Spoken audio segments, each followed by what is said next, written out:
Good evening, all. We're having a row already. It's marvelous. This is Midweek Geek with me, your host for the evening. I mean, I don't have all the attributes of the best hosts, but I will do my best. I am, of course, the Elf Geek, and I'm joined by Iman, Intellectual Quandary, Dan, Guns Are Cool, Joker, Hello. and Saxius, the accounting DM, whose special power is the power of the spreadsheet. Now keeping us on track. Keeping us on Also track. that. He will account Good evening, for chat. every single way he can cause you pain. Yes. Good evening, everybody who said hello in chat. Halakar and Brian and Andy and Brian again and Iman, and there's Andy again and and Hyrax. And yes, and Halakar has been a member now for 29 months. Haven't you learned that it's just a complete waste of time, Halakar? How you doing, fellas? How you doing? How's your gaming all been this week, chaps? Recovering needed. Anybody got any good psychiatrists?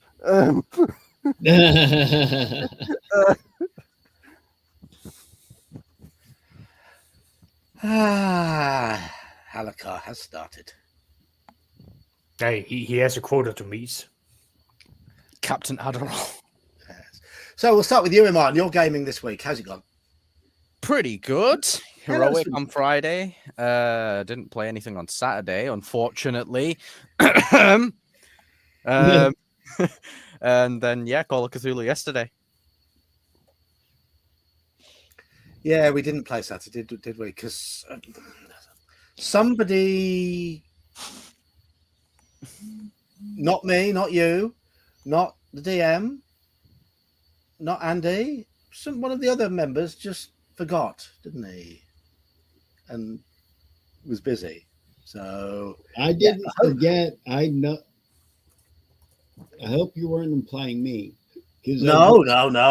This was I did say I would not be around. A certain Max, wasn't it? It was Okay. a certain Max who screwed it up. But not you, my Bear. wife was telling me to settle down because I was getting pissy because I couldn't play. Oh. I was stuck in a hotel room with two teenagers and my wife.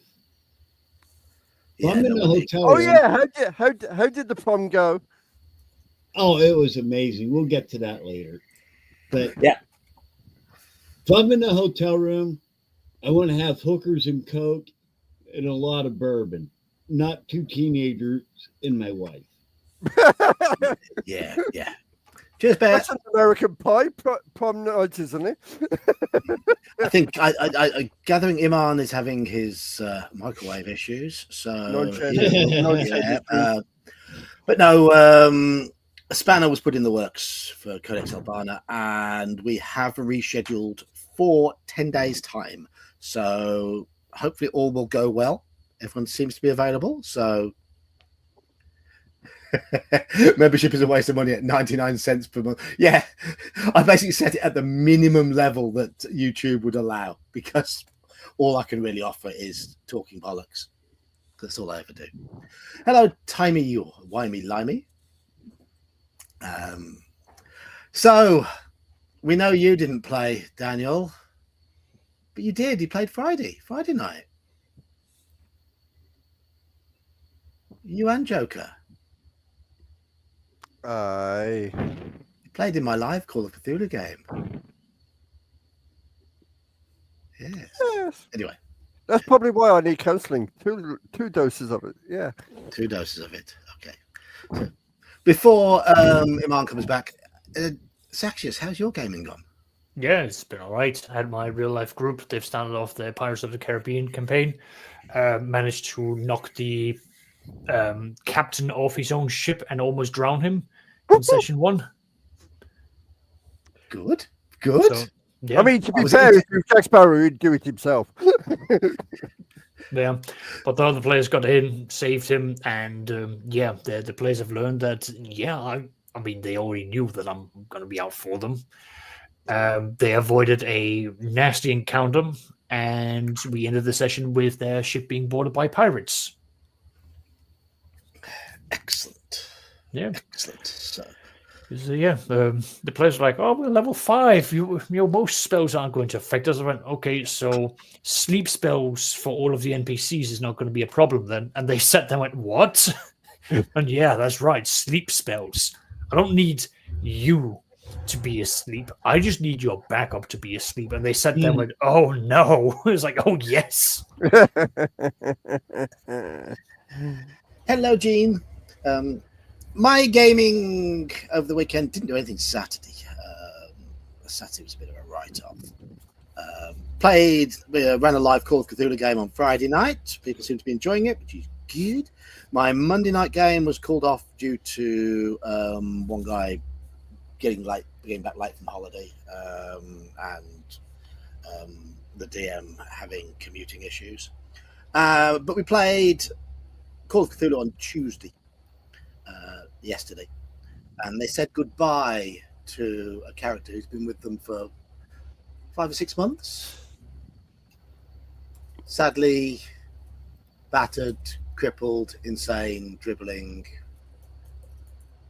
They handed him over to the hospital to look after, and that player brought in a new character. What we are finding with the Constantinople chapter in Horror on the Orient Express is it is unfortunately a very railroady chapter. I was going to say, considering everything up to that is very, very loose and open world. It's not. There are certain things that I have to sort of wangle to make sure. Yeah, but I mean, from how we've played it up to now, and suddenly find ourselves railroaded into linear. It's like I mean, I've had more wriggle room in the past chapters than this one. This one just expects you to keep getting captured by extreme numbers of cultists and escaping, and it's all a bit much. It is very dramatic. It's a very cinematic, definitely very tough chapter. It's a meaty chapter. There's a lot to do, but it's written in a very, very linear manner, unfortunately. And I was trying to think of ways around it, but all of them would have reduced the horror. So the best bits of horror are those railroaded moments, unfortunately. Oh, we can live with that if that's the seesaw of it. I don't know if they've made any other adventures based on Agatha Christie books. Please find out if there is. I mean, I'd quite like Yog-Sothoth on the Nile or something like that. That'd be interesting. Or I was going to say, with them doing Orient Express, have they done it? You'd have thought they'd done Agatha's other classic one, like you said, the Nile one. Death on the Nile. Yeah. I mean, it's based on the title. Yes. Yeah, you're right. Andy. It's the two main ones. Yeah. Yes. I mean, Death on the Nile was the first Agatha Christie thing I saw as a kid. Always loved that film. Hello. No, mate. It's for you, Dan. Yeah. And your cat is there wanting attention already. Yeah. He's been an asshole since I was gone all weekend. Yes. Yeah, I mean, some of those mysteries do beg a. I mean, you could give them a Cthulhu twist. They're pretty good. Right. So tonight we're talking character creation. Yeah. Character creation. It's been a staple part of role-playing gaming. I need to just bring this up because while I was yapping, I'll put it on screen while he's not here. Thank you, Daniel. Daniel, thank you. Thank you. Sorry, that was my son. I got to answer calls from the kids, Daniel. Thank you, Daniel. Okay. Anyway, yeah, character creation has been it's been a focal point for the start of any role-playing game, and often occurs again during the game. It should occur because character death should always be on the table, in my opinion. And hello, Peter. I'm gonna. Oh, I noticed Iman's lurking in the background. There we are. We have an Iman in the background. Hello. Hello. It's So like they wait for me to go on live stream first, isn't it? Yes. So character creation methods. We have the life path sort of method. That's the traveler one. Oh yeah, yeah. We have classic D&D, which is you roll your stats, sometimes in order, sometimes you rearrange, depending which version you're playing. You have Call of Cthulhu, which is part rolled, different methods for rolling the stats, and then you have points that you assign based on your profession. And then you have point buy type systems to varying degrees, where you're given like a baseline from where you begin. Sometimes that baseline depends on your initial race. That's the One Ring, for example, where there are various race options for balances of stats, and then you add to those based on your choices from a pool that's assigned to those races. And you get quite often the point buy methods are linked to the class you choose as well in various games. So first things first, I want people to tell me what their preferred method for character creation is. Point buy. You answer can be, it depends. You answer it can be, it depends. Well, sure, but like I quite like the lifestyle because I've seen it from both Cyberpunk as well as The Witcher, which in my experience generates a good amount of engagement and investment for the players. Nothing's more hilarious than having my recent players made a character and he ended up spending like a good number of years of his life being a bandit and just all out criminal. Which then was something we agreed, is now a part of his character and the reputation that his name carries with him, is that he's not very well liked by the law. Hello again, Bear. Hey, Bear. Hey, man. Well, thereafter, I also quite like point buy, but that's also because some of the games I run, it is with groups where I tell the players, I need you to be playing competent characters, like my Saturday sci-fi game. They are meant to be playing competent characters. There's no point for us rolling for the statistics or for the stats for them, because that's going to skew what we are intending to do for that game. Okay. Iman, from your experience with character creation, what's been your preferred method? They all have pros and cons, but I would probably say my favorite is a mixture of rolling and assigning. So like maybe like half roll, half point buy, kind of like Call of Cthulhu, I guess. Kind of like Heroic is more, or at least the way we created our characters in Heroic is we have a campaign rank and then we know what to sort of go off in terms of powers we're allowed and things like that. Okay. So in that way, it's like point and buy and assign, if you get what I mean. Yep. I get it. So, yeah. But yeah, I don't like the random aspect of, just roll up a character and then go with it.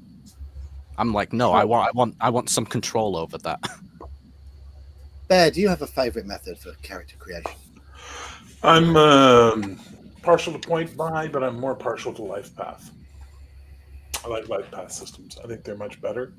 I don't like random characters. I think they are the anathema of good storytelling and good role playing and just lead to chaos. For every one good character you get randomly, oh boy, do you get a lot of garbage otherwise. You know what I mean? So the trade-off is not good.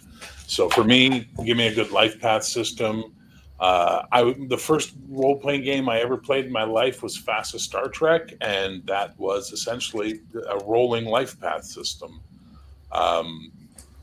which was kind of cool. You know, the idea that you did your career as a Starfleet officer up until the moment of play, and I really liked that. And then Cyberpunk has one. Doesn't Traveller do something like that as well? Sorry? Doesn't Traveller do something like that as well, where you? Yeah, but I don't play Traveler because I like to have fun. Yeah. But that's just me. So, put this thing down. Jesus, I feel like I'm being beaten by one of those arms at a garage. Daniel, do you have a favorite character creation? I like the life path. I played one game back in the late 80s, early 90s that it was called Ace, but it was a life path thing. That was nice, but for what we do now, I can appreciate the 3D6 straight down the line, but I prefer, since you're supposed to be a little extra, 46, pick the best three. And then it's up to the DM if you're allowed to rearrange or not. That really is not a game break. But I prefer 46, keep the best three. And Joker, I'm aware you've only sort of played 3 or 4 different games. Yeah. Of the character creation systems that you've experienced, which one do you prefer? The thing is, I like you said, I haven't had much dabbling in a mixture of all of them, but which way has the least things to keep track of? It's whatever that is. No, I kind of like how. Well, I don't know if it's the fact that I like the way Cthulhu is done, because somehow I managed to keep my first character alive somehow still. But I do also like the idea of the other way, which is kind of the way I originally learned. Roll the dice about 5 times, and then pick the best stats out of the 5, and then put them in wearable. Them are the only 2 real versions that I've had most play around with. But apart from that, my answer is a bit of a cop-out one here, and it very much depends on the game and what the game is trying to achieve. I like randomness, and that might. I have a habit of sitting down and creating a character without an idea in my head, and I like the idea to come into my head from what the dice give me. But it depends on the game.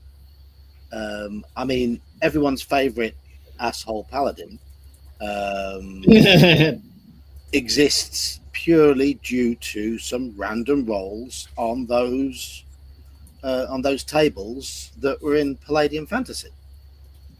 I rolled the things regarding De Vere's background, and love him or hate him, they came from a random generation. Yeah, because if he had a choice, he wouldn't have been a cloth merchant. No, well, regardless of that, don't blame dice for the way you brought the character to life, sir. I like to look at what the dice have given me and think, okay, how can I make a character out of this? What sort of direct? Let's see, he's very religious, so I could take that as him being positive and very, community oriented, and he believes that we are all the children of the High Father. Or I can make him an asinine dick, completely stuck in the mud and just hates everything. And I'll go that way. I rolled low intelligence and a. I've known plenty of stupid people who were nice. Stop your bullshit. and Yeah, a, tell him. Bear. and a new noble background, as in not a noble by blood. So I was like, So, right, so it said, yeah. So okay. So could have been positive about his whole thing. Could have seen being a knight as a virtue that basically I'm here to, show really good knightly virtues of compassion and honor and cherishment to people. Oh, my religion tells me to be great to people, et cetera, et cetera, et cetera. All these things you could have done. But instead you went with, I'm arrogant and I have a chip on my shoulder about being a new noble, and my religion says hate everybody that isn't my religion, so fuck all those guys. because the background material I had for that particular region said that it gave the impression that they were sort of very insular and in very sort of stuck in their ways and mistrusting of. Yeah, but unlike the rest of them, you've experienced the world. It doesn't change. Yes, it should. 3 or 4 weeks of experience in the world doesn't The change. point is, despite you making a random character, Yeah, you chose how to interpret those roles. Yes, of course, yes. And you picked Dick as your asshole as your rote. Yeah, he just made his goblin character as a knight. That's what he did. No, the goblin character was not a dick. That's for sure. Well, he's a troll, regardless. He can be a troll, but don't get trolls and goblins confused, because that's what Janet did in the last week in the OSE game. oh, that was hilarious. Oh yeah, you went to Troll Gully, did you? I still loved it. If I remember correctly, Nerd's Nerd paid for the next Yes. monster to become. That was great. Oh, I really need to watch that. No, you do, honestly. And go back even when they were using Savage Pathfinder. Watch it all. Just enjoy it. Yeah, Janet is an absolute treasure, in my opinion. Janet is wonderful, and I'm so happy to have her in a game. And she's going to be Yes. playing in a heroic game starting soon. Oh, Awesome. I'm looking forward to that. And then this Friday, we've got the new Friday Night Heroic game, so you'll get all addicted to that, Zach. So that'll be gregreat for you. But let's get back on topic and not be talking about my shit and get back on topic. Yeah, I don't. When it comes to very thematic games, things like the One Ring, I don't mind a sort of like a varying base from which you build up a character, because you have very, very much predefined cultures in that, and as long as it's done in a manner that befits the subject matter, then that's fine. But I do like a little bit of randomness to be in there. I've got, for example, Modifius's Kona on the shelf. I've not played it. I've only really read the character creation bit, and it gives you a series life path sort of style, but sort of nested sort of tables, and it does say, "Oh, you can pick." And I thought, no, if I make my first character, I'm just going to roll on each table, and then think of how I can justify what I've got and create a story for that character from what I've rolled. I like doing that. I like being given a starting point that isn't a completely blank canvas. And often the dice rolls will give me that starting point. So you like to have something that sort of guides it via randomness, and then you will just sort of tether together wherever it is. Yes. I see that as part of the challenge. Sure. Creation. So that's I enjoy that. That's a you thing, Yes. and that's fine. I am on the complete opposite side. Yeah, I mean, it's because I rarely go into a game with a character idea in my head. And I don't know why that is. It's always been the case. It's always been the case. I just like to play what the dice give me, or what the tables give me, what the situation gives me. But I see the point. I mean, Mr. Baker up there says, for campaign, I prefer point buy with a random life path generator. There is still that bit of randomness there to mix a few details up. Yes. One shot, yeah. For one shot, it's the random challenge. I very much like random for one shots. But again, it does depend on what you want from the game and the session. The characters I make for the one-shot Call of Cthulhu games that I run, I'll roll a random set of stats for each one, but then I'll do a little bit of rearranging, and then I'll put the characters together so that they give something that will work with the material, because I want the session to progress. You want a one shot to be entertaining, but you don't want it to be too easy. So I like to try and make the characters so there's a few useless skills, but a few useful ones. And it's up to the players to work out how to manipulate those skills in the scenario. But if I'm playing an really old school game, an old school D&D, for example, I'll go random all the time. I like to roll those dice, either 3d6 down the line or 4d6 rearrange, depending on which version of D&D it is, and take it from there. See what it gives. So that's my preference. That's my preference. Anyway, so building isn't a dirty word. Min-max is a dirty word in character creation. Yeah. I've never liked the concept of building a character. I've never liked the character creation to be described as building. Why? Because Does it feel like work? Is that why? Do you prefer creating? I prefer molding, creating. But if you build something, are you not creating something still? Building to me feels a little bit too mechanical. Structured, pardon the pun. Yes. Yeah. I mean, you may have guessed, in my life, I'm not the most structured of people. I'm not the most organized of people. I'm quite spontaneous. I'm quite seat in my pants. So I don't plan ahead. And I'm not a big fan of point buy. I understand why it was brought in for 3rd edition because of the whole power balance issue that they wanted. But I don't like that side of that game. I really don't. But you have point buy in Call of Cthulhu. You have point buy in Call of Cthulhu. Why is the difference being that you're putting the point buy into your various skills? And the difference that they've said is that here is what your job is, and here's what your free time is based around. But there is still the random element in that the points you get are derived from the skills that you roll randomly. And is that literally the entire difference that it's going to take for it to be different and better? I want something random in there. I want something unpredictable. Right. And I remember, for example, the old Marvel superheroes. Oh, here we go. Sergeant Dan stuff.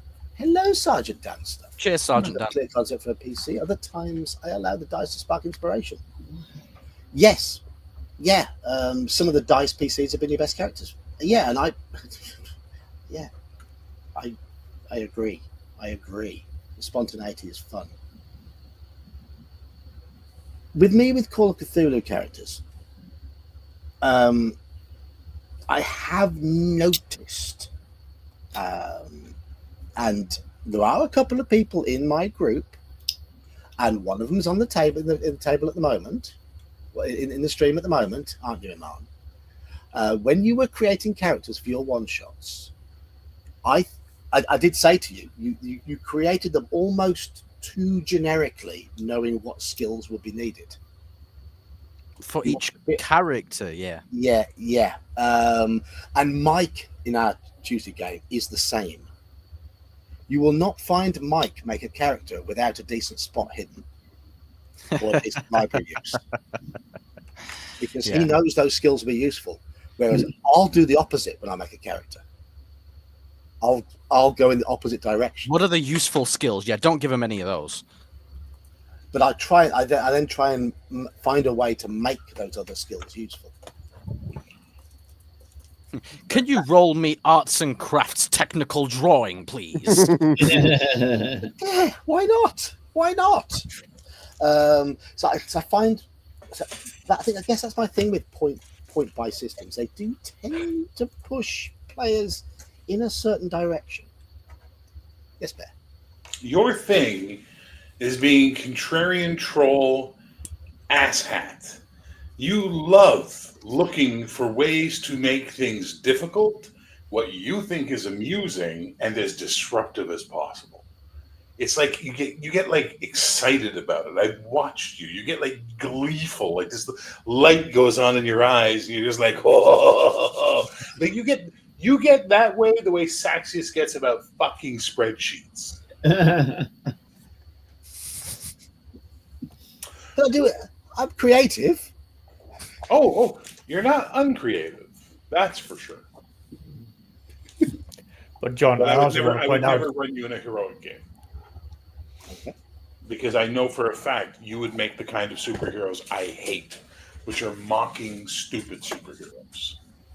You'd go for comedy, 100%.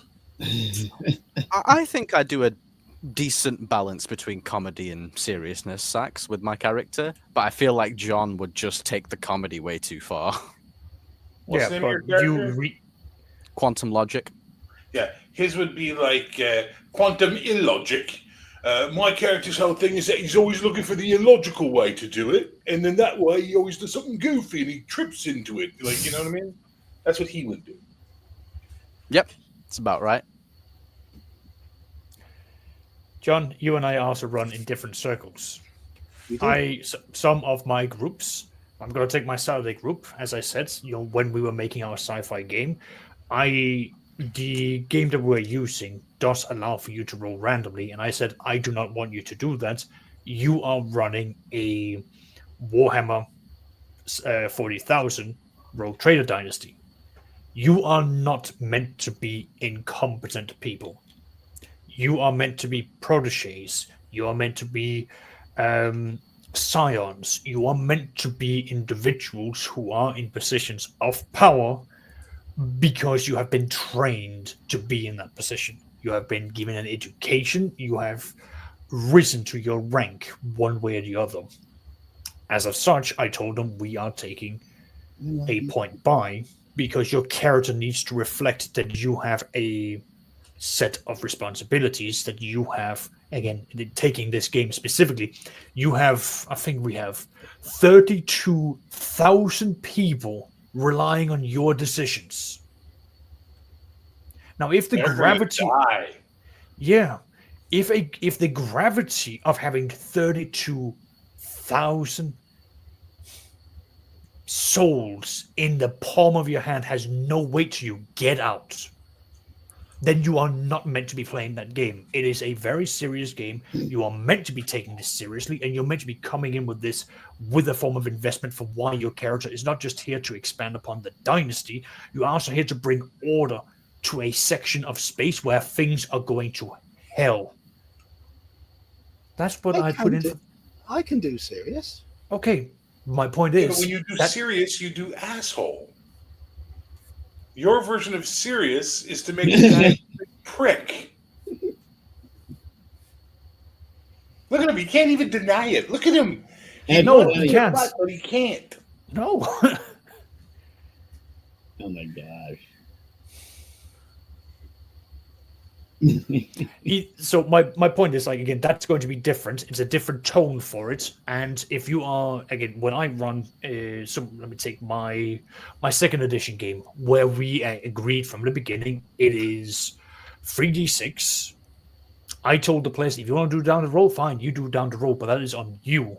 Me as a DM, I'm telling you, you can assign it because I don't want to be that kind of DM. That's not my style. No, that kind of insanity is too much for me.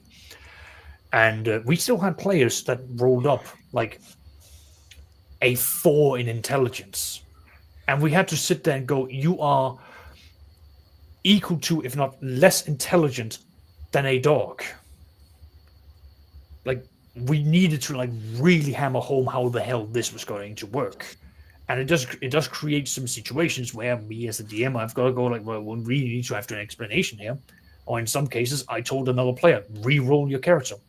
You did not get anything that was 9 or 10 that was worthwhile. This is not worth it for us, for you to have a character just for him to run in, be suicidal, and you restart the entire thing.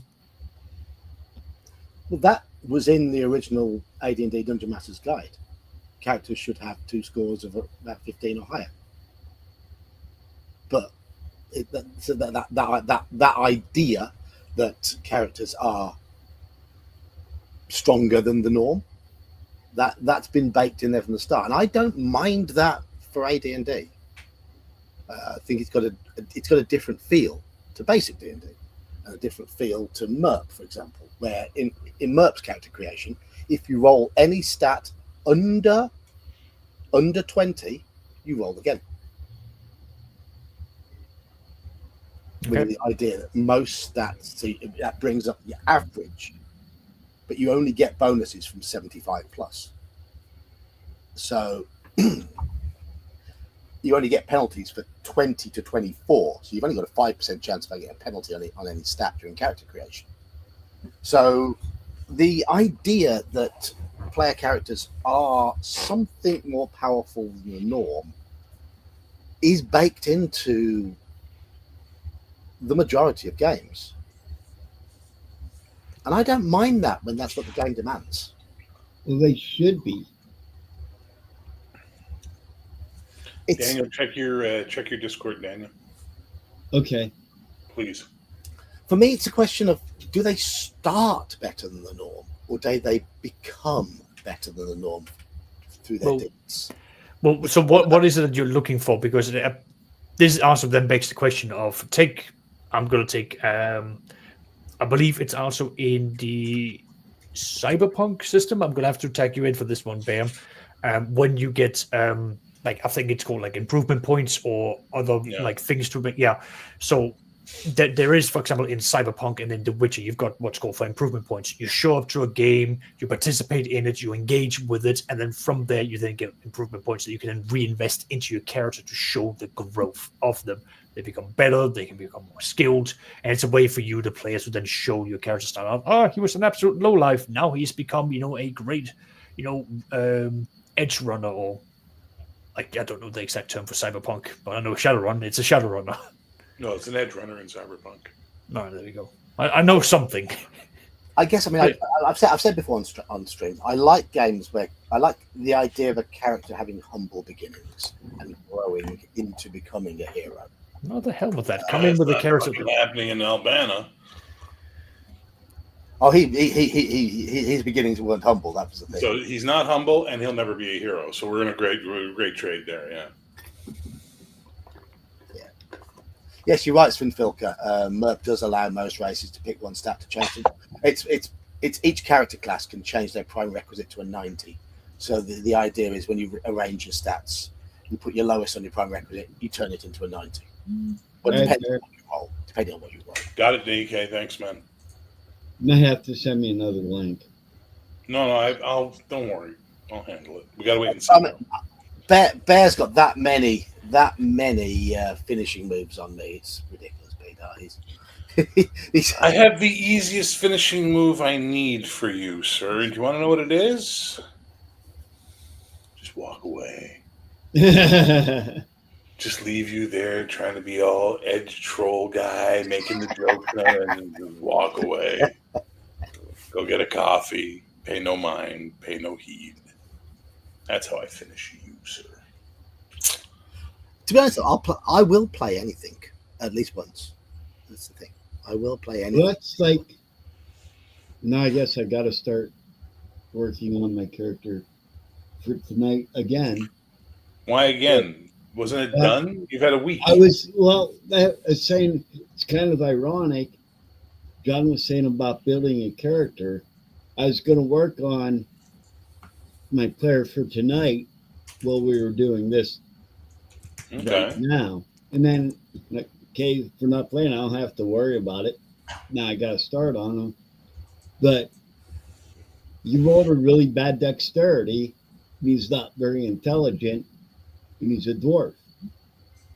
So he Yeah. was just so freaking stupid and clumsy. They didn't want him in the forge. Get the hell out. So Okay. What game is that for? OSC. Oh, I see. Okay. But what's the issue? Why do you got to? If he's done, he's done. What's the issue? OSC characters take 5 well, minutes. no, I have his stats. I just got to get his stuff. Oh my God! Oh no! Shopping. Yeah, I know. Give me 2 See- minutes. Suit of chainmail, shield, axe, rations, wineskin, backpack done. No, he needs plate mail. Rations. He has a really bad deck. You bring shovels, pickaxes, crowbars, rope. Exactly. This is why I bust out some of the Pathfinder and 3.5 books, because you need to get in some of this delicious loot. There's nothing more fun than rocking up to a dungeon being like, all right, guys, I've got my wagon here with all the various essentials we need. Yup. At first level, can't afford a wagon. Okay, you need to go and get into a game with me in Pathfinder. I'll show you a whole new world of character creation and optimization of you buying. Good shit. But yeah, so but otherwise, when it comes to the character creation, again, like let's go over to something like life paths, because we've just talked a lot about rolling random, just take whatever it is that you get.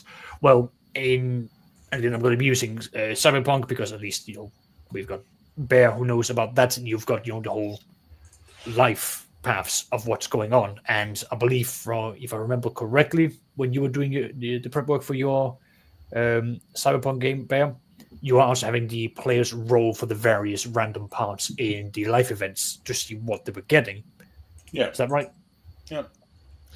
So from there, yes, you get a little bit of random rolling, but it's still within what's happening, or within the context of your character. And jumping over to the game of The Witcher, you get a couple of choices. For example, The Witcher, you're able to then say what kind of contracts you're willing to take, and then what kind of you can read what kind of chances there are for you to run into danger and the likes. Which means, from character creation, your character can start out crippled, which is delicious. It's funny, it's hilarious. Not to mention, I quite like how, at least in some of my Witcher campaigns, players have started out basically rolling up all these enemies that they start out with, and it gives me, the game master, something to kick it all off with. I now know that the mage has a bounty hunter that's hunting for him. I know that the doctor of the team actually owes money, or has started out his character in debt, and he needs to pay off a very large amount of money. And now that has to be settled, or he can't go to a certain city for that. It gives me, the creator or the game master, something to roll with. So I quite like that, and it means that the players then have something, and that's before they assign the stats to their characters. So this life path is done at the beginning of character creation, basically. Pretty much. Before you even assign your stats, that's what you do. And what effect does it have any effect on what you do with your stats? It depends on what happens with you. Let me quickly get out the life path. You can have a bonus, you can have a bonus depending on which. I'm just using The Witcher in this case. You can roll randomly, and you can be, from Northern Kingdom, Nilfgaard, or the Elderlands, and then they will have an impact onto your stats as you begin. You will then roll up for the random parts of your family, just for flavor, which one of my Sunday players started out with both his parents being accused of being magic users and burned, and he had to flee for that, so he's already got, a bad reputation. You then have to roll for your family status, which has an impact to do with your social standing, which is nice. You can have an impact to your starting gear. Not bad. So just from that, where you're coming from, that has an impact to the very creation. Even like I'm just going through it right now. Rolling for your influential friend has an impact. It can give you more gear. It can give you a contact. It can give you an item. And hell, you even have to roll through your various siblings. And I had the fun case where one of my players rolled that he had, so it was a family of 7, 6 sisters. And because we were joking, we said, okay, your dad now has a whole bunch of bastard sons and daughters rolled. There are 7 of those as well. The majority of them wants the player character dead, because you now have to roll for the relationship for each person. I like that. I like that's a sort of random element. Yeah. It adds to the game. But this is before you even get to rolling your character. You are making him. And actually, on the topic of making it, this is the exact same thing you're meant to be doing when it gets into World of Darkness. Vampire the Masquerade, you've got this whole thing. Before you even sit down and appoint the stats for your vampiric character, you have to ask yourself, what kind of character did you have before he became a vampire? Why was he selected by the specific vampiric clan? What did they see in him?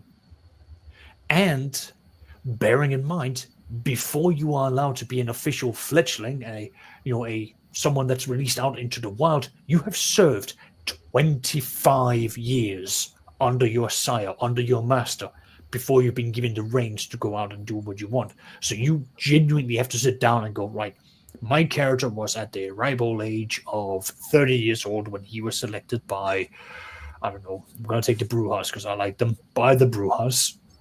They embraced him in because he had a rebellious spirit. He raged against, the machine of the government, and he encompassed the familiarity that's the sire you'll like to see in it. He was brought in. He spent the next 15, 25 years of his life getting accustomed to the rules of what it is like to be a vampire, and now he is in a society. The majority of his family's past is gone. He's been gone for 25 years, quarter of a century. Most people are up in the age while he's locked in at being 30 years old. And that's where your character then begins. You make them from when they were a human. You explain why the vampire tribe selected you, and only then do you go down and then put in your stats to represent how you, as a rising fledgling vampire, rose up. And now that you are at the end of your for your probationary period, 25 years for a probationary job, isn't that lovely? This is now where you begin. See, I like having that randomness in there to no building block to start from. Let me just stop you right there. Vampire the Masquerade, there is no randomness. You roll nothing. You, the player, sit down with a blank sheet of character, and you are making that character. That is the requirement. You cannot roll for anything for that, but you have to make this character come alive. You have to sit down, look at the various clans, and ask yourself, I wouldn't like that so much. Thinking is such a hard thing to do. No, so this, okay, John, listen to me. This is where you sit down and go, hi, Oscar, listen, we're rolling up some Vampire the Masquerade characters. I have no idea who the various different clans are. Can we sit down and talk about them? And we will go through... How many clans are there? Which Camarilla? Yeah, we'll start. Let's say it properly. In the Camarilla, so we've got Toreador, Nosferatu, Malkav, Ventru, Bruja, Gangrel, Tremere. I think that's the main one, 7. 7. Okay, Yeah. I'll get a D8 then. There you go. If I roll an 8, I'll roll again. Well, here's a question for you. I got a better question for you. What D&D class would you like to play out of the basic 7 D&D classes? Oh my god! Whatever the dice give me. You get to pick a class. What class are you picking? Pick up a die roll now. Basic. A thief. A thief. Excellent. Nosferatu. There we go. Moving on. Yeah, I'm glad we both said Nosferatu. The 7 clans map to D&D character classes. Yeah, easy. But my point is, John, you now have to engage with the game master. You have to sit down, or you have to read the book. I don't know if I've said this before on these streams. You got to read the books when you make the character creation. You got to know what you're getting into. You can't always just sit down and just going to roll it randomly. Because and this might shock people. What if you come to the table with a character that can't contribute? Oh, he'll find a way to disrupt the game. Don't worry. No, this is like my personal nightmare. Coming to a game and my character can contribute nothing. Yep. Why am I here? Why am I doing this? Why is my character here? I have nothing of value to the Yeah, group. if you have 3 negatives scores, no positive scores, you're bumbling You can make- idiot, You can You make a can't character tie your work with terrible shoes. stats. and you're a hindrance. You can be Why a, be there? you can just be a flesh shield Yeah, and exactly. Yeah. move on. Yep. I mean, someone's got to find the traps. So So in the game Prime A Directive, Polish which is a landmine. fantastic game that was the Starfleet universe for role playing, they have this thing in the back where they have all of these NPC templates for you, and they have one called Security Grunt, and in its description it says, "There to show the audience exactly how the monster works." So That could be me. contributing, I'll be contributing. Yeah, I don't mind playing that character. yeah, exactly. What I'm basically saying, I'm not fussy when it comes to playing characters. I disagree. Fussy. You Oh are my very god, you are fussy. such a fussy bitch. We can't put vegetables in front of you, John. You will hiss and spit and throw a tantrum. Look at how you reacted when I explained to you that you have nothing to roll for Vampire the Masquerade. You said that I didn't like that. I can't deal with this. So my way around that is okay. How many races are there? Oh, how many options are there? No, Okay, no. I'll roll. There you go. No. We, or more accurately, Bear had to turn this around because your immediate thing was like, don't like this. We had to relate it, and even then, it's there are some nuances that we haven't really gone into. Like, you want to play an Nosferatu? Great. You are horribly deformed. You are not allowed to walk the streets. I can do that. You can only live in the sewers. And, there is then the wonderful thing of, oh God, is the ShrekNet still a thing? No, not in 5e, no. Whatever the case, you've then got the whole network, which you have to respect. If you start pissing off your fellow Nosferatu, that can cause some problems. I can go with that. I know. I mean, I as much as I would love to throw you into a Vampire the Masquerade, John, it really would just be a case of like, how quickly are you going to cause the final death for you and the entire coterie? We'll find out. That's the fun of the game. My God, you would. I will place my bet at 1 hour. I can't put him in front of a prince. That's How for sure. long until he violates the masquerade?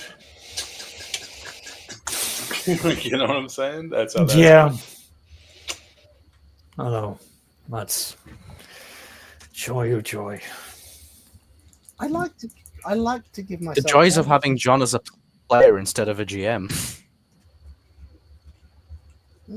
Well, my point is, for some of these things, when it comes down to you making your character, you, the player, has got to do some legwork. You've got to read a book.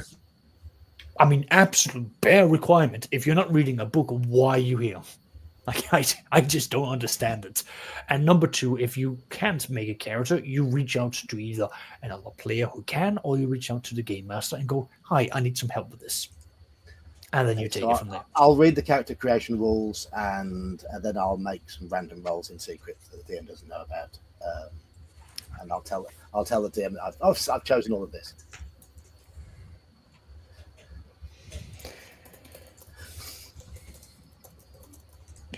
But I will read books. I don't mind reading books, but no, as I've said, I don't particularly like beginning from a blank slate. If you were to say to me, we're playing a Vampire the Masquerade game, and I don't know a lot about it, I would say to you, okay, so what is the general purpose, the general setting, the general idea of the campaign? And once you've given me those building blocks, I can work from there. I might be able to narrow out some of the options. I might still roll between two options, but I will. I like to have those blocks in place to begin with and work from them. I don't like a blank canvas.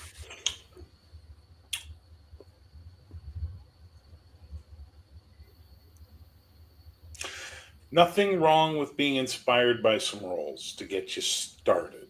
Mhm. But you don't have to do the whole character random and then try and make sense of it. No, I mean, obviously there will be choices along the way, and those choices might be driven by an initial roll or two to send me down a path. Because yes, I get that choices are part of character creation. That's absolutely fine. But what I'm saying is, Are you trying to tell me that you don't have an opinion unless the dice make you have an opinion? No, I'm not saying that at all. You've got the idea at the moment. I think that I like every part of character creation to be random. No. But I do like parts of it to be random. I like to have a building block to start from. I like to have something unexpected in there. But then I will develop upon it to try and make it work. And that will involve making choices. If you say to me, if it's D&D, and I'm playing a cleric, I'm quite happy to pick my god, pick my equipment, pick my spells. That's fine. Pick my alignment. That's fine. But I don't want to be picking my stats. If you know what I mean. I don't want to be given that does a point cut by out. stats. But that does cut out a number of games from your options. Like, I'm going to take Vampire the Masquerade. You don't roll for your stats. You assign them depending on how long you've been a vampire. And then the more you play, you get points to then to put back in. Or, I mean, if you do something like second edition Vampire the Masquerade, you can then put in and assign points for how old you are, and then in turn get more experience points to then make your character more experienced. And that's, I normally tell players who haven't played a lot of Vampire the Masquerade to never touch that, because you don't understand the sheer gravity that comes with that. Because the tolerance for the tolerance is already really low when you're a vampire in the 1990s, knowing that there is vampire hunters, which is a war machine once they discover who and where you are. A genuine war machine where the rest of the vampires are going to go, we are going to find you. As in, if you, the player, have messed up, the other vampires are just going to go, nope, we're going to throw a stake into you, which is going to paralyze you. And we are now going to set you up to be the bait and the meal for these people, because they do not stop. They don't. And again, using the latest edition of Vampire the Masquerade, there's a good reason for it. Because humans became really fucking industrious at killing vampires. It's scary how fucking good they became. Jesus Christ. Humans are the most adaptable race. John, you mean destructive? I mean, Yeah, they that- gassed yeah, their yeah. own cities with a gas that doesn't harm humans. But for vampires, you literally hear the screams of the damned coming for you. How fucking scary is that? Can I play a human in this game? No, that's a different game for that. And it's called Sigil. And I'll happily take you through that, because now you're going to face those motherfuckers. Except you're a human. You going up against even the lowest of vampires, they can rip you a second one. This is not D&D vampires. I need to hammer this home. This is not D&D vampires. These are several steps above. Sven Filker, the thing is with MERP, you roll your stats. Okay, you assign them to after. I don't mind, like in D&D, 4d6 rearrange. But I like to have that random element in there. So I will roll the stats for MERP randomly, and then I will place them where I want them. But what I don't like about point buying is where you actually, let's have a look, for example, at the systems where you have something like all your stats start at 8 on a scale of 3 to 18, and you may add a certain number of points, a pool of points. There are two effects that this produces. One is the whole min-maxing thing. How many people have played 5e and made a charismatic, intelligent barbarian? No, somehow almost all barbarians end up with 8 intelligence and 8 charisma because they're useless for a barbarian. Their stats get put everywhere else, and it leads to characters becoming very samey. Plus, it gives the impression that moderately low stats are the absolute nadir, the worst. You no longer have the chance to have a really low stat anywhere. It gets rid of the variability that the dice produce, and I like the variability. I don't mind playing a character with relatively weak stats in a party who've got stronger stats. It's not an issue. In fact, I don't like the mindset where it becomes an issue. So that's just the way I am. That's why I don't like the point buy, because of what it became in D&D as well. So Isn't Call of Cthulhu essentially a point buy? you roll your stats. Not in the new version, you can pick. You can, but there's the option there to roll. The default is to roll. No, you have an option to do either. It's not the default anymore. Well, 70 in fact, 70 pretty much says, first, here's your pick method, then they offer the roll method. It's the beginner's method is really the pick method, the quick method.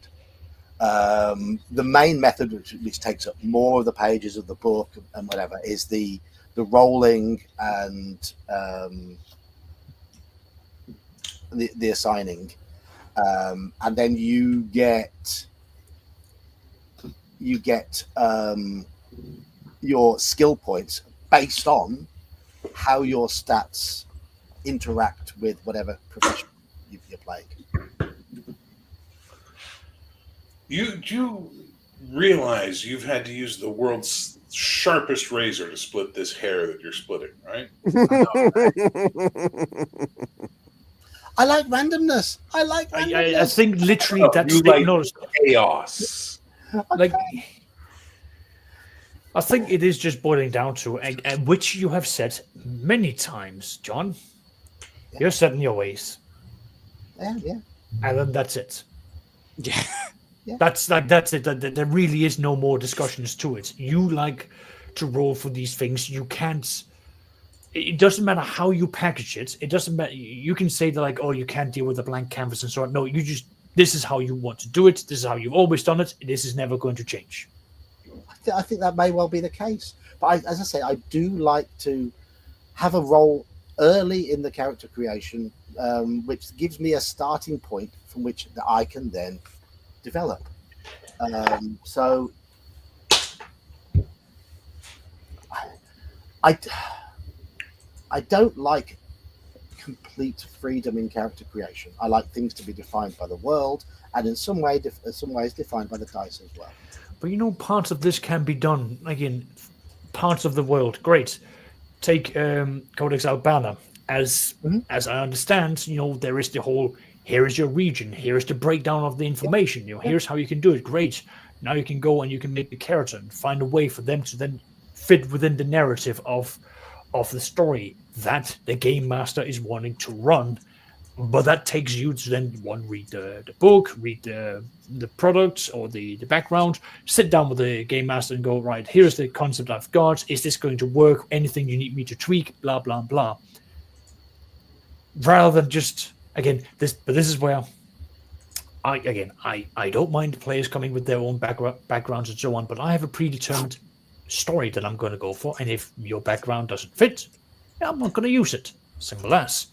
But the players who then actually come in with, like, here's what I've got. Can this work? What can I do? Blah, blah, blah. that gives me something to work with because they're willing to make adjustments in accordance to have something that can fit within the current story, something that might be able to contribute. Who knows? I'm going to take my Saturday group. One of my players said I would like to have a character that comes from this horrible piece of space that we're returning to, and I'd like to have a way for me to then contribute and guide the players into contributing and saving this region. Fantastic. I can work with that. We can make exceptions for that. That's an easy hook for me to then explain why the group even went there to begin with. Aside from the fact that I'll try to contribute. I'll try to work with your material as much as possible. But it doesn't mean I have to play a character that is perfectly designed to fit, perfectly designed to contribute in the most efficient way possible. I like flaws to be in there. you can be flawless and contribute. You can still be efficient and flawed. I don't enjoy flawless. I like flaws. I said you can still be efficient and you can be flawed. You can still have quirks that can come But out, but you can still be. I don't like perfect efficiency. I don't like what There's what nothing. third edition sort of created. That whole You idea of constant theory crafting to create something permanent. You can still be good at something or have a couple of aspects that you excel at. You're not going to be covering all 12 directions of the clock. You might be able to cover 3 of them. You're not covering all 4 of them. Or all 12, however you want to go about it. That's fine. Mm-hmm. Yeah, that's fine. Okay, never mind. I don't know why you try Saxius. That's the part. I don't know either. Like, genuinely, I think this entire point has just been thrown over his head. No, I just mean in general. Oh. You have this habit of trying to convince him of stuff, and I'm always like, why do you do this to yourself? I think you secretly like it. That's all I'm saying. I mean, you ever watch Futurama? Sax? I think- Futurama? He's trying to convert them. He's not. He knows he's unconvertible. No, I No, think there's no If you ever point. watch Futurama, the part of Saxius, Sax that just Well, wants to know what I have John what- has to say about Iman, it. if I, did you ever see the episode where where the woman came in who was like the clean freak, and then Fry's messiness drives her to like heights of passion? I think you are such a structured creature that arguing with John about his chaos and trying to convince him to see your point of view is actually like cathartic for you in some weird Well, way. you notice they're on the opposite ends of the screen. Oh yeah. Yeah. Is that a coincidence?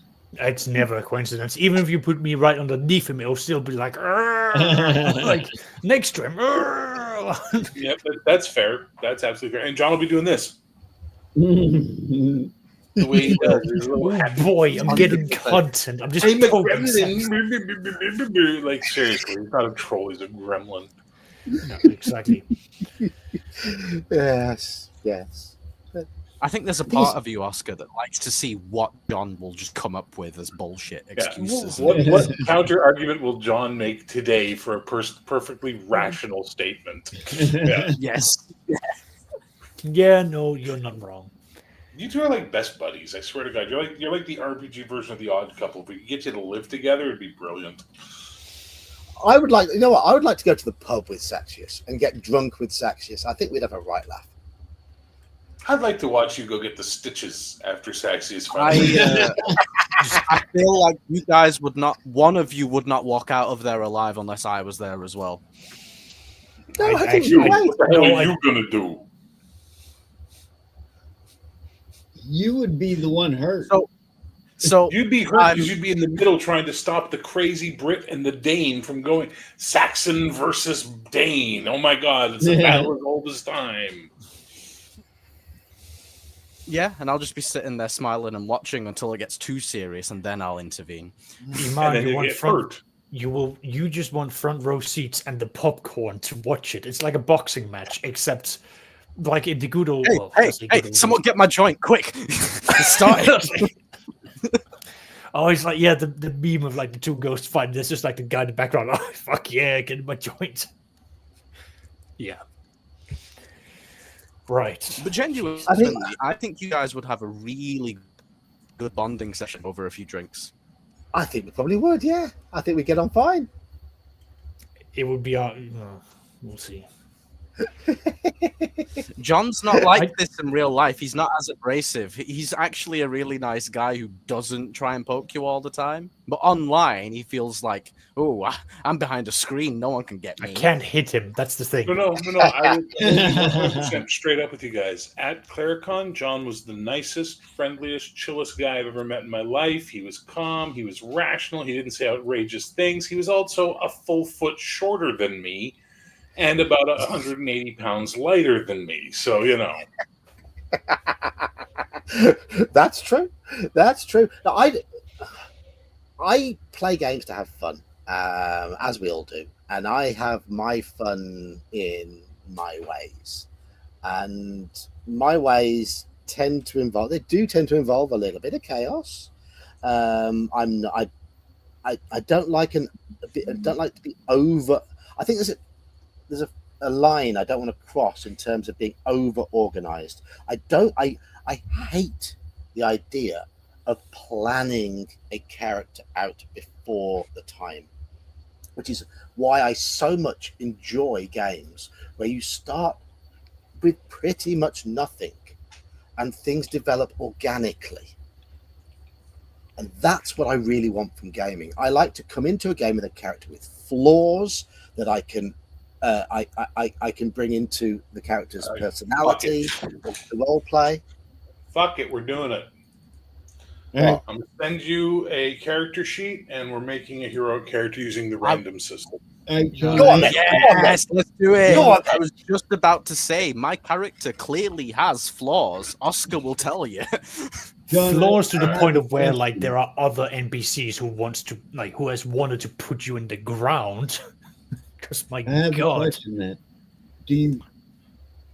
Would you rather, or do you go into thinking of the character you want, accept your roles, and still try to mold your plan and say, oh, I want to have this fancy schmancy fighter, but I get what you mean, crappy like constitution. you'll work with what you've got, sort of thing.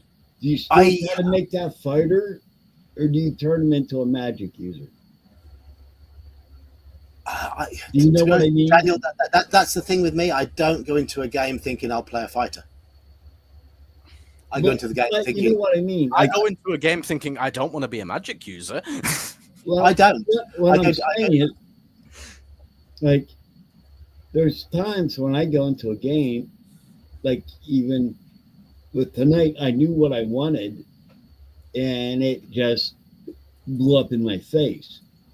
So I ended up going completely different. Or do you try and say, okay, I wanted this magic user, even though he's a dumbass. Do you still play the magic user, or do you make him a fighter? See, it's extremely rare that I will ever go into a game thinking this is the type of character I want to play. I'll go into a game thinking, okay, what are the dice going to give me? Yeah. Now, I will often, if the DM gives me some background material, I will have a look through it and think, okay, I might like to play someone from this location, and I might try and get the dice. If there is a way of arranging the stats to fit a character from a specific location, if I want to play that sort of character origin, but really beyond that, the actual class, profession, whatever, I'm quite happy to let the dice decide. Okay. Actually, that was a question for the whole group also, not just John. I prefer to come in and basically go, right, what does the group need? And look at what the composition is for the group and say, right, where's the gap? And what am I going to fill in? Okay, John, get out 2d10. 2d10. On now. 2d10. My bag's over here.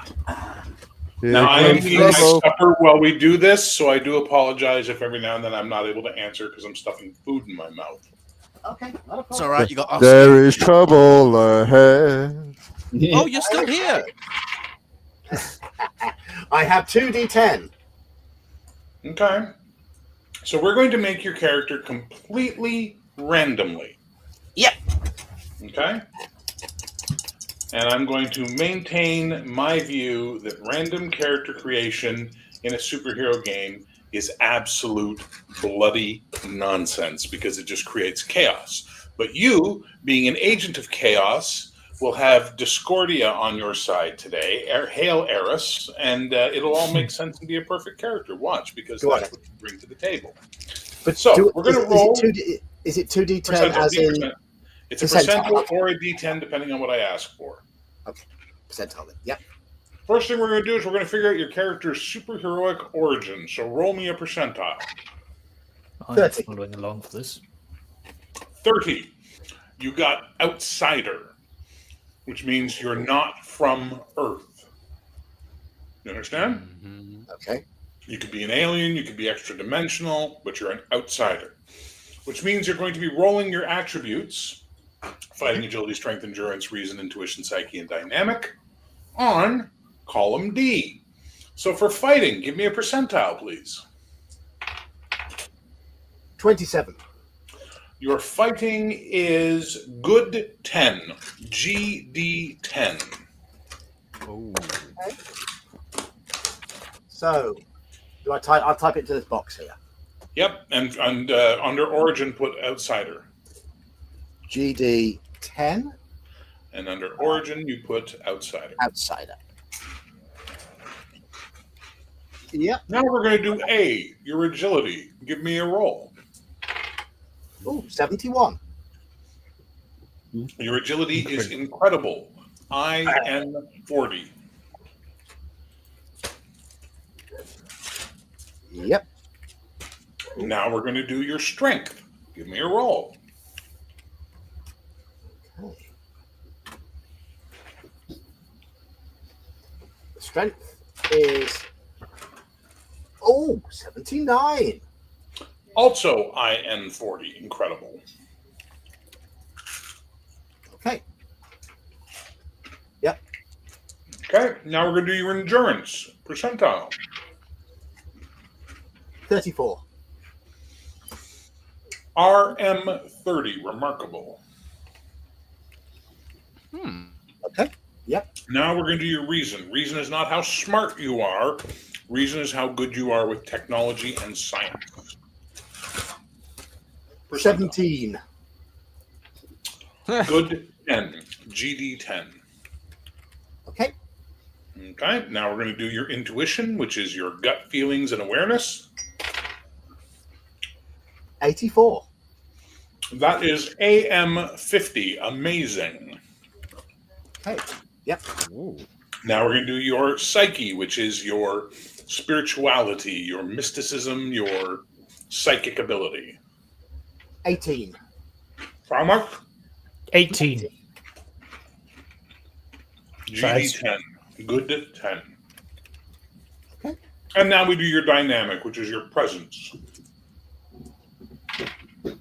26. That's a good 10. 26. 26, good 10.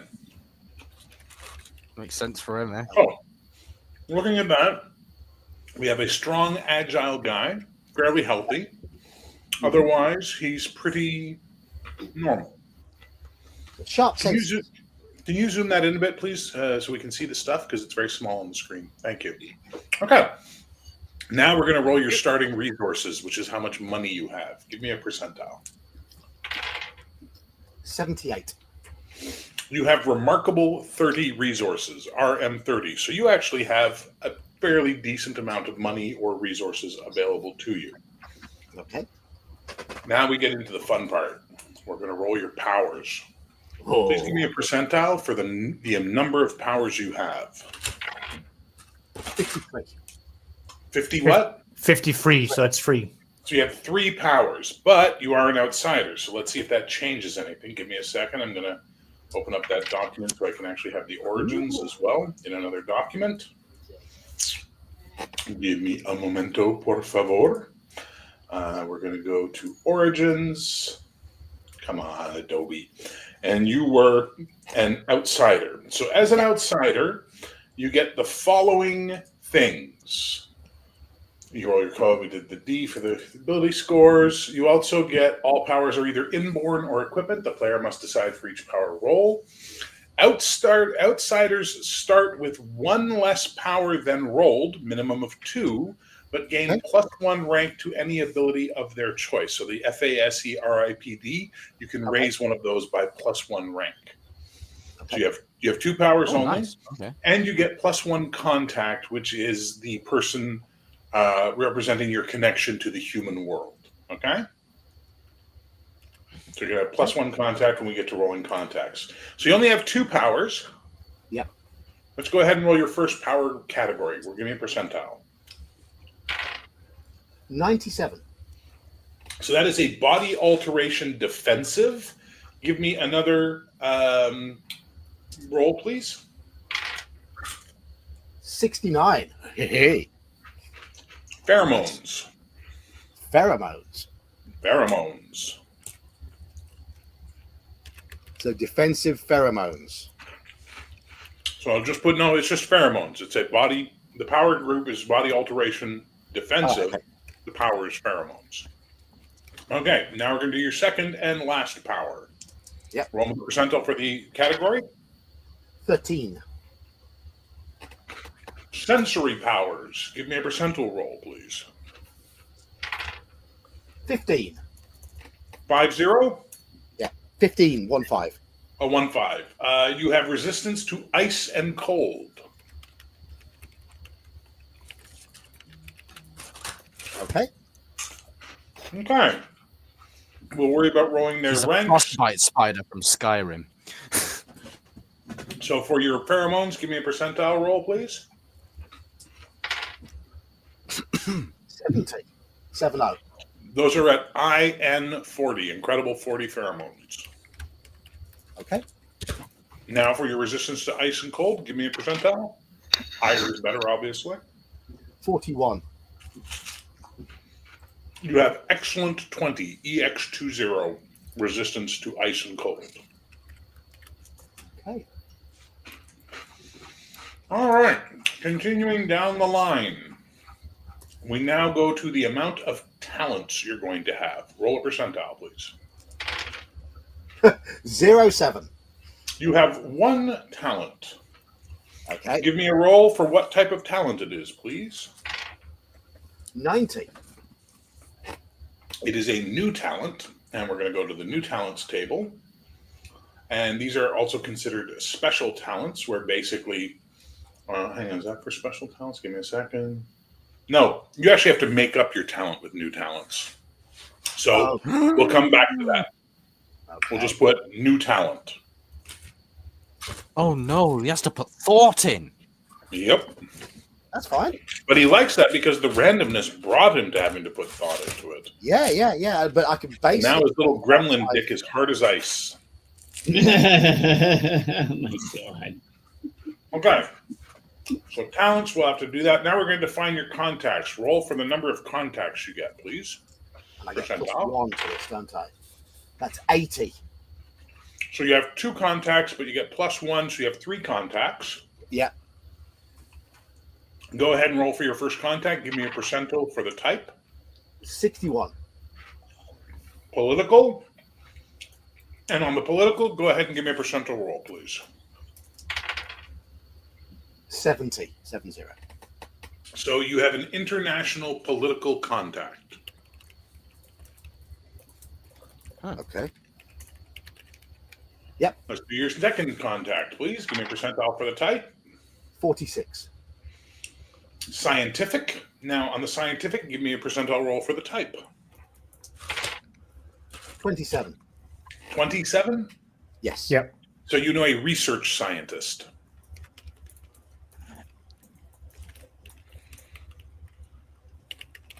Okay. Now, for the last talent, the last contact, give me a roll for what type they are. 12. They are a professional contact. Give me a roll for what kind of profession they have. 08. They're involved in medicine in some way or another. Okay.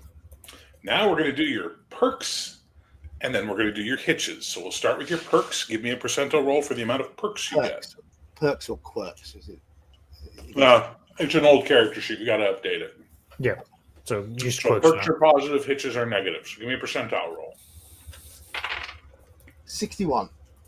You have 2 perks. Okay. Let's roll for the first one. Give me a percentile. 64. Likeable. Okay. So you roleplay that motherfucker. And let's roll for your second perk. 49. Oh, no, wait, I was wrong. No, I'm right. Good reputation. I doubt that. Now, let's roll a percentile for the number of hitches you get.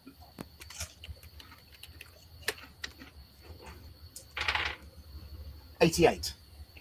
You get 3 hitches. Okay. Percentile for the first one, please. 22. Combat paralysis. Okay.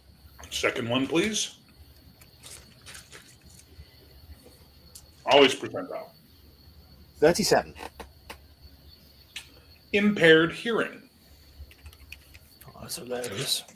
Well, it's going to be him saying what in every game nonstop. What? That sounds What? like me. Yeah. Yep. Percentile for your last hitch. 08. Alien. Nope, sorry. Attitude. Now, since we're doing this completely randomly, please give me a percentile roll to see what side you are on. 22. Heroic.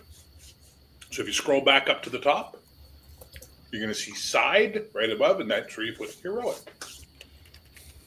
Okay.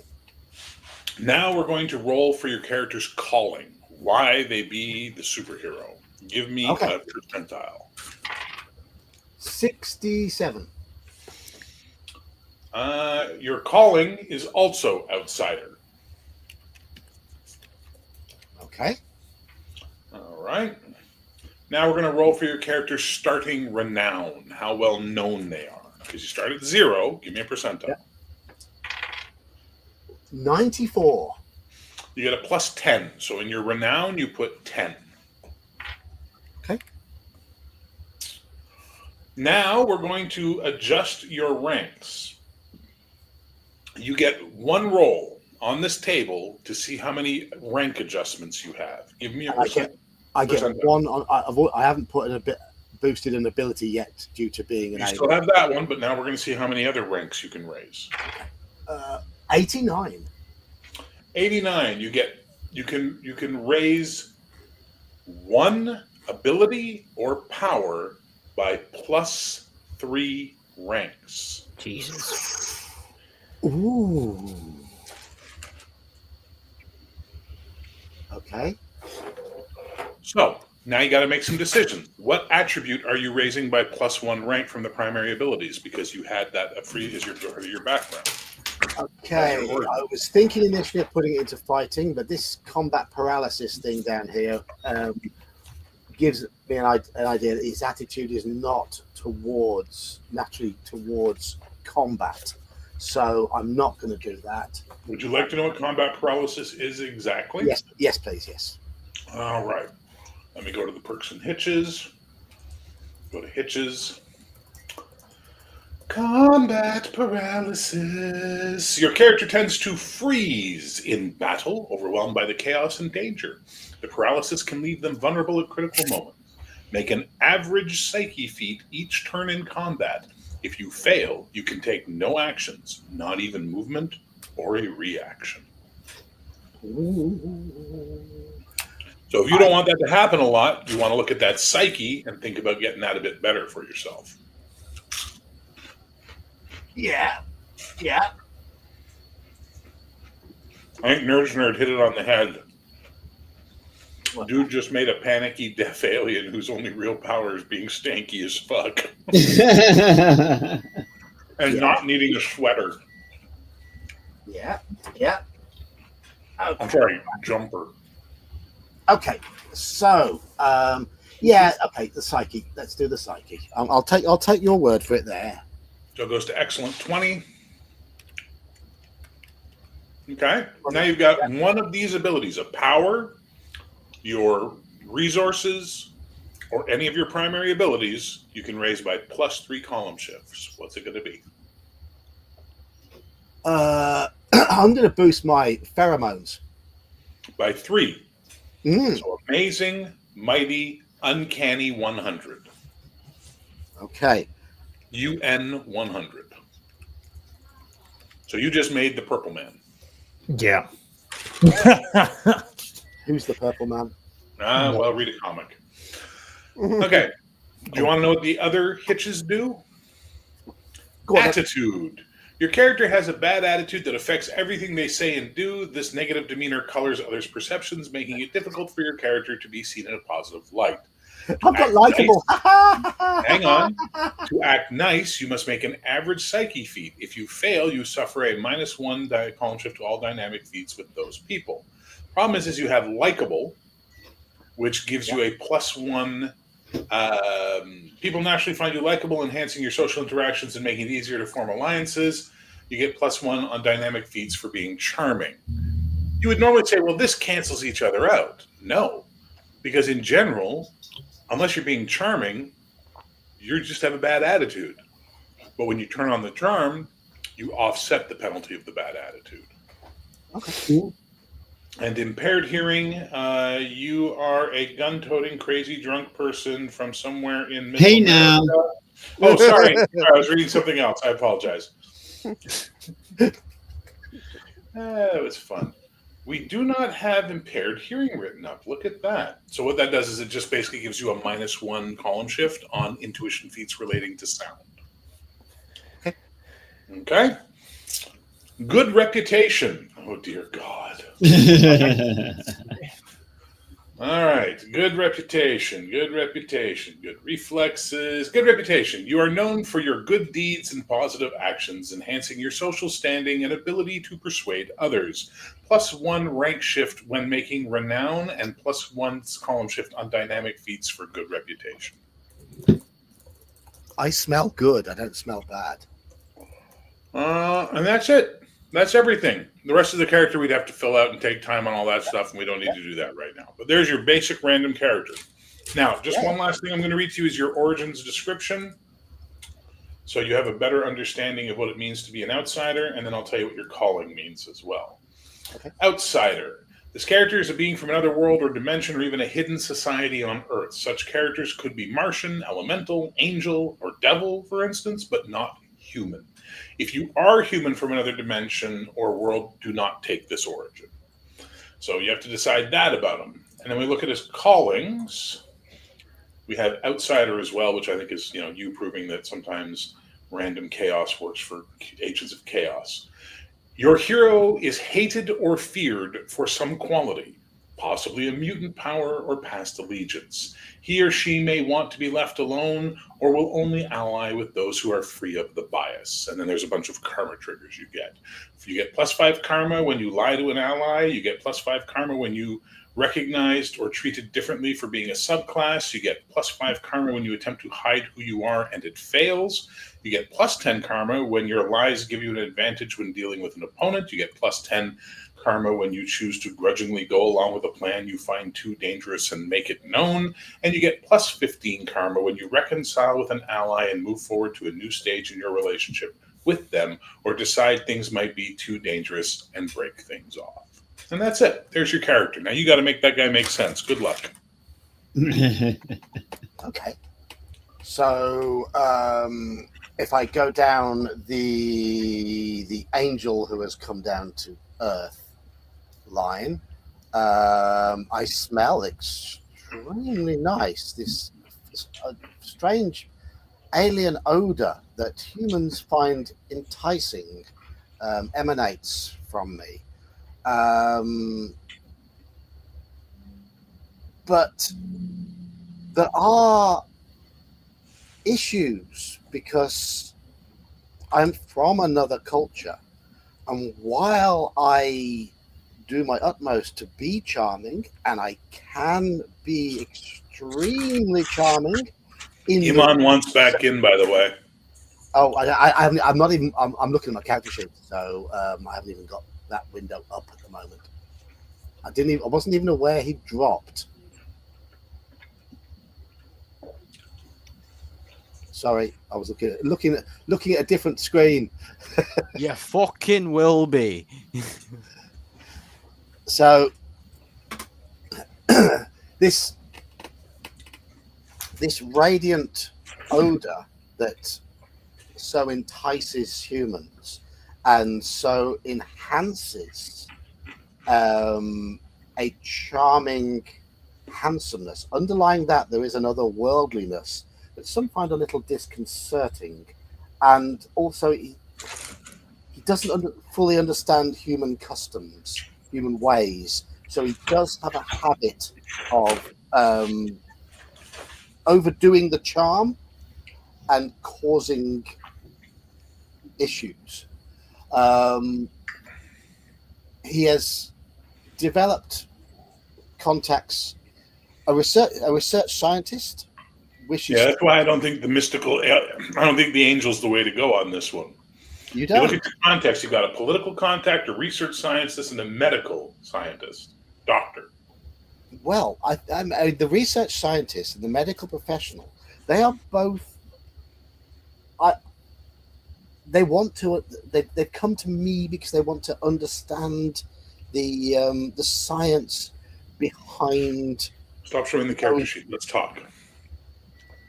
Hmm? Stop showing the character sheet. Let's talk this character through now. Well, okay.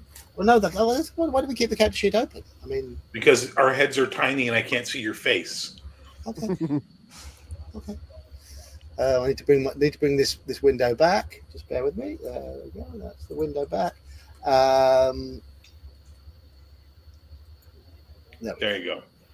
So, as your storyteller in this one, I would be advising against an angel.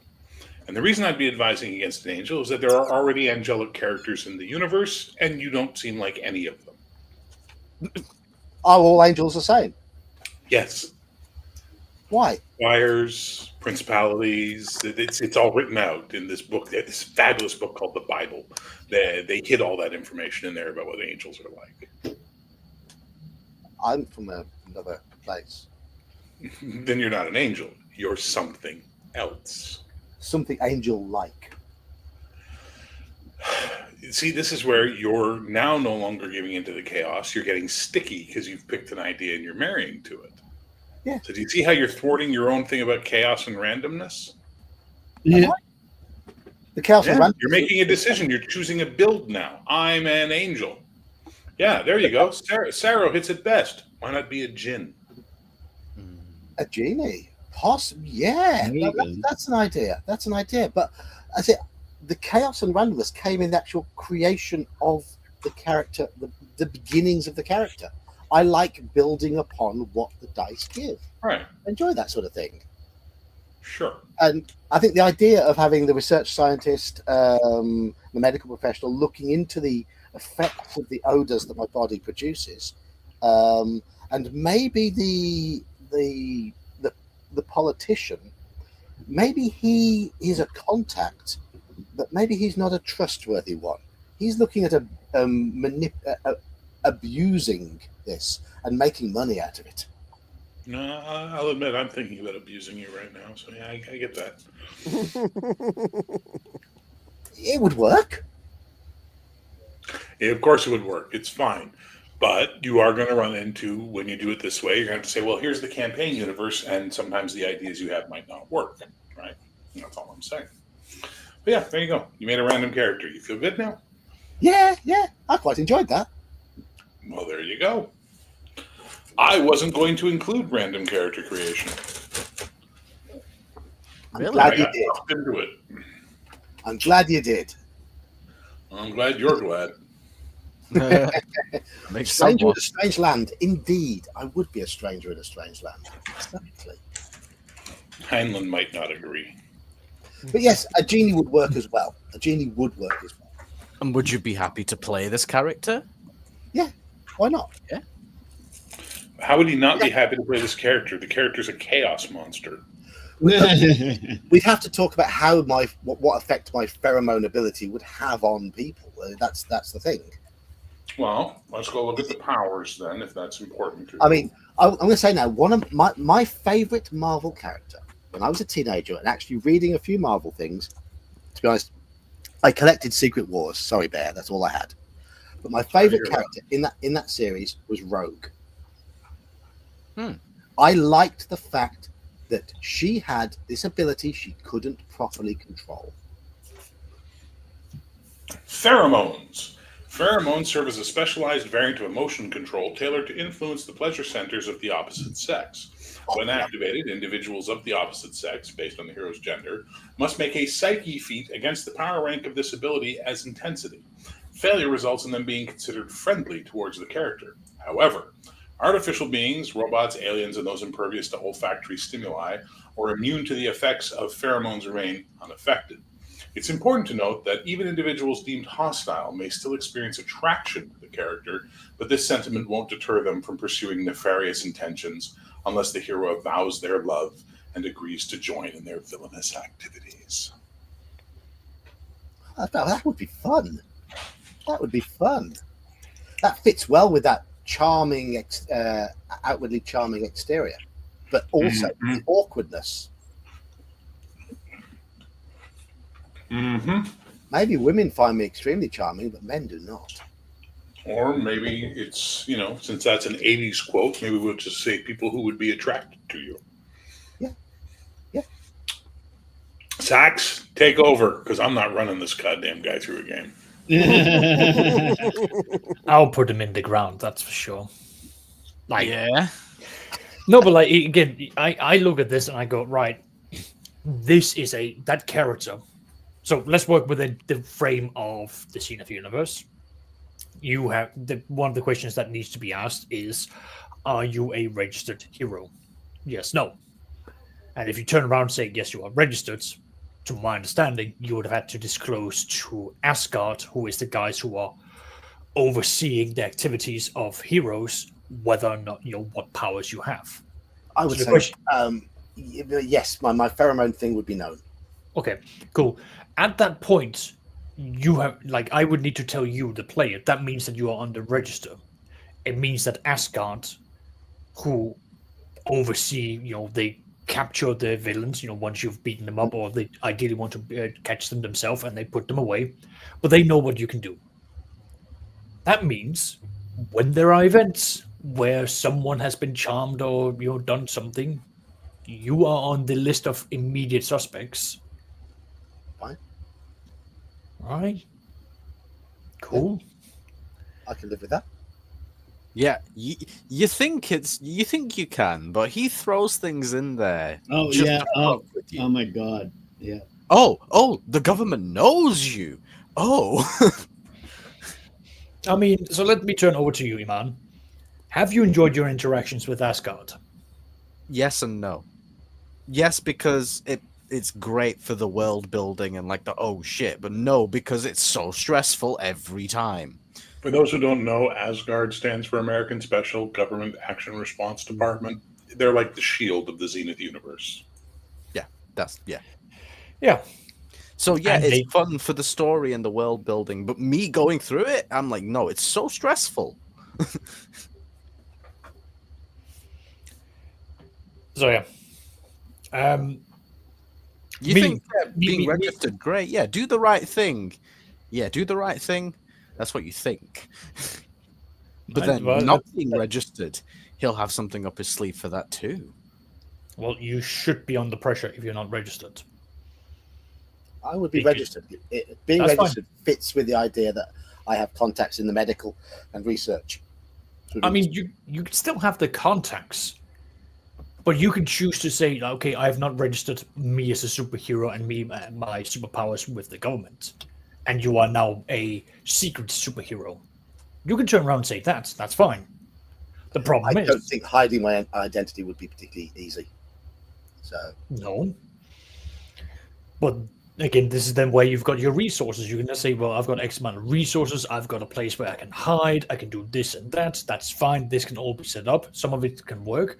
What I am looking at when I see your character is that, you are going to be having what? So it becomes 70, 110, 120 hit points, give or take.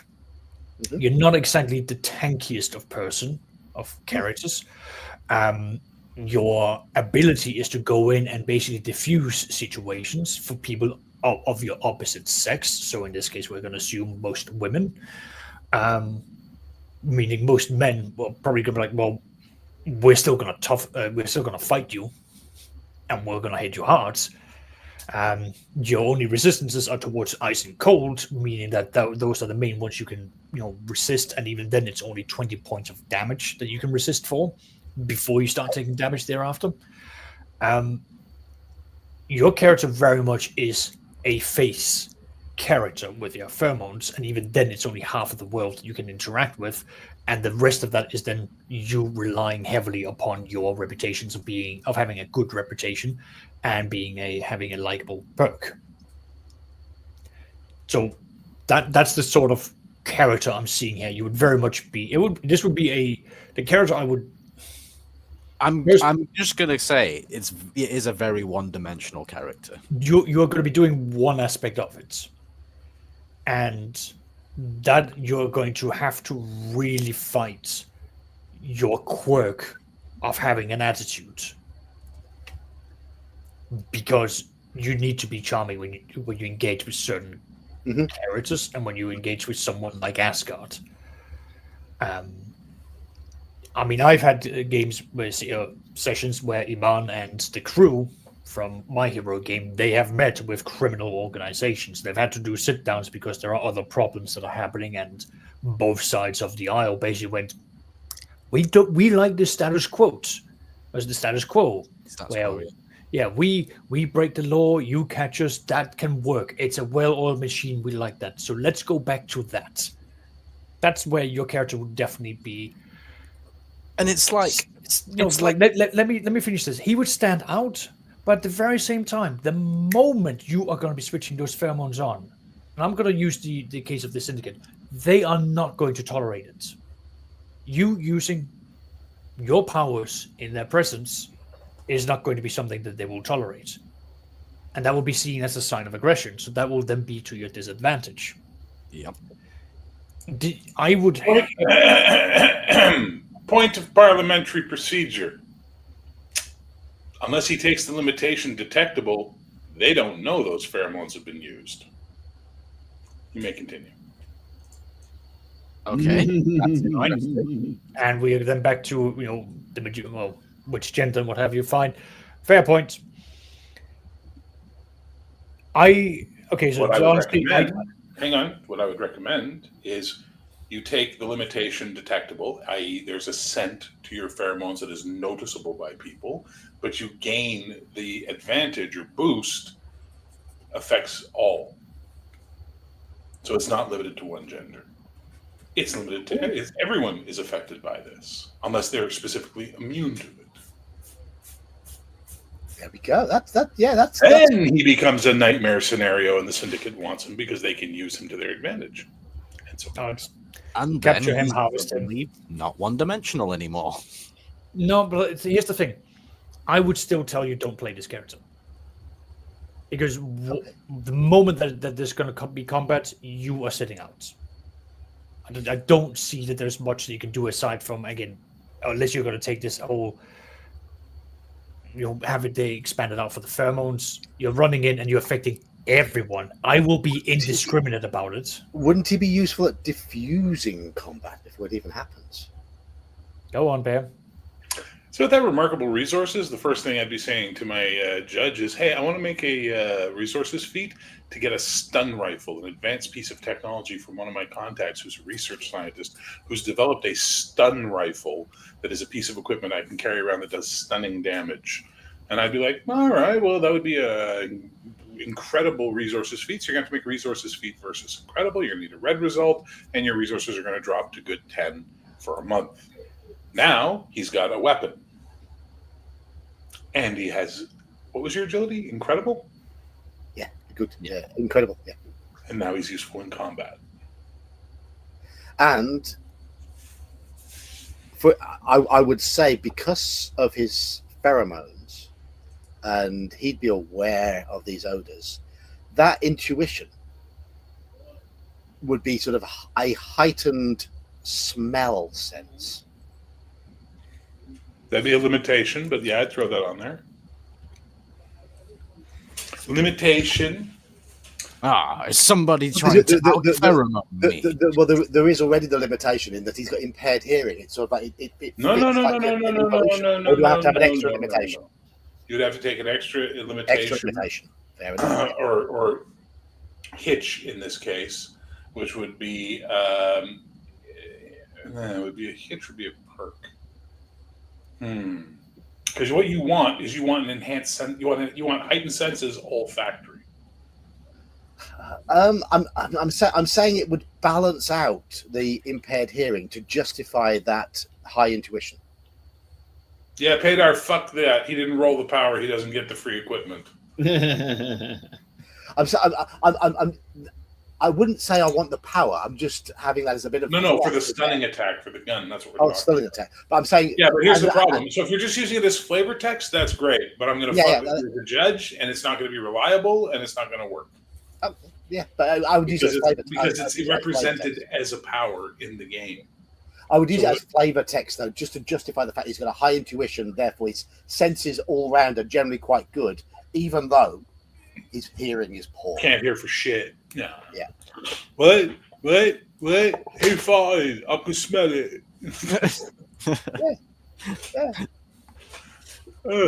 Curry. Oh, whatever that was. That's where I see this character. Did you have garlic bread last night? Oh, do we have to team up with Captain Italy? Oh. Yeah, I wouldn't let you play this character either. By the way, you wouldn't. No, I'd go back to the drawing board, buddy. But this is why for a superhero game, I prefer to go down and say you are now going down the character building set. Where you've got absolutely, the heroic way is the way to go, but you have to have a concept. Now, I have a better system, which is, hey, here's your character. You're playing this guy. Yeah. Figure out how he is. Figure out how he works. Figure out who his personality is. I don't mind that. You've given me building blocks to work with. Well, I just give you a completed character. Yeah, that's fine. Bring this guy to life like an actor. Bring this to life in the game, please. I'll play pre-gens. I'm playing pre-gens. Pre-gens reduces the chaos a lot. And I've become a big fan of pre-gens for most of my games because the problem I've always found with players is if they make a character, not a random character, but they make a character, they've now got ideas in their head of scenes they want to see, moments they want to have happen, but they're not going to communicate that very well, so they're never going to be satisfied. And eventually they're going to get angry. Look, here's a fucking character. Play this guy. It's all about the game, right? Well, here you go. They should be communicating that, though. They should be bringing that into. This is why I tend to argue that I don't particularly want to. I know Sax just likes reading character backstories. I don't mind players having a backstory, but I don't want to read it. I'd like to I'd like to role play it and pick up on bits and pieces through the role play. John, I think the point is the players need to communicate their expectation of the character and the game, not the preset background. It is their expectations that players are unable to communicate out that in this game, I would like to have a heroic last stand when we are having a major battle, if that ever becomes a possibility.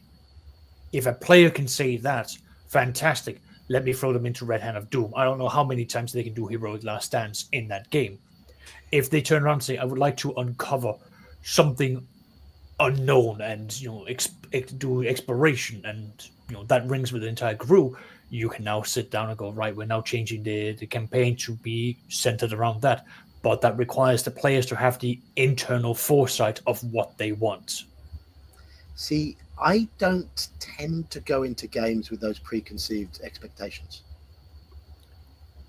But the rest of the group is. Okay, let them do it. Let them do it. I'll go with whatever they go with.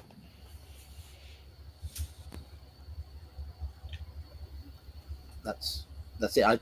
I don't tend to have those preconceived ideas when I go into games at all. God damn it, man! Have an opinion. Hang on, the voice changed. What's wrong with that one?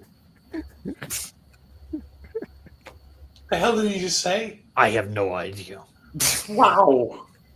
Oh, there's. What the fuck just happened? I don't know. He began eating his mic. I was like, okay, this is happening.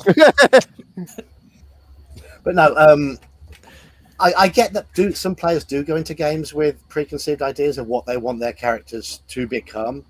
I'm not really there for that style of play as far as my play is concerned. I like to find out what they'll become, that what will happen to them more organic. The word I tend to use is organically. I like to I created my heroic character. I didn't roll him up like you. I created him, and I still had that journey of finding out who he was, even though I created him. Mm. So suck on that, you old geek. Sax, you can agree though, right? Like my shtick has become a thing. Like there was no such thing, and it just became a thing. It wasn't forced, it just happened, and there were moments where it was like, okay, this has now happened, your thing has become reality, it's now canon, wow. But it's also been the case for all of the other players. Yes. They've all had their own growths and developments, and it's all been at events where we've gone, okay, well, we're now doing this change to this character, and we're now updating this character because this now makes sense for them, and so forth and so forth. And that's all been from the player sitting down and building their characters, from saying, one player going like, I want to go for a Nighthawk kind of style, and make his own, and then I just want to address. I think a lot of you have got, and chat have got sort of the wrong idea when I say about the chaos, the reliability, the rolling, whatever. I know we've just created this character entirely randomly. That was a nice little test. Mm-hmm. Never have I ever said, what I prefer is every single facet of a character to be random. Not every single facet. Yeah, you didn't say that. Have I ever said that? Nope, you didn't say that. I've never said that. So, what I tend to like is a bit of randomness, usually at the beginning, to push me in a direction, and then I like to develop from that direction.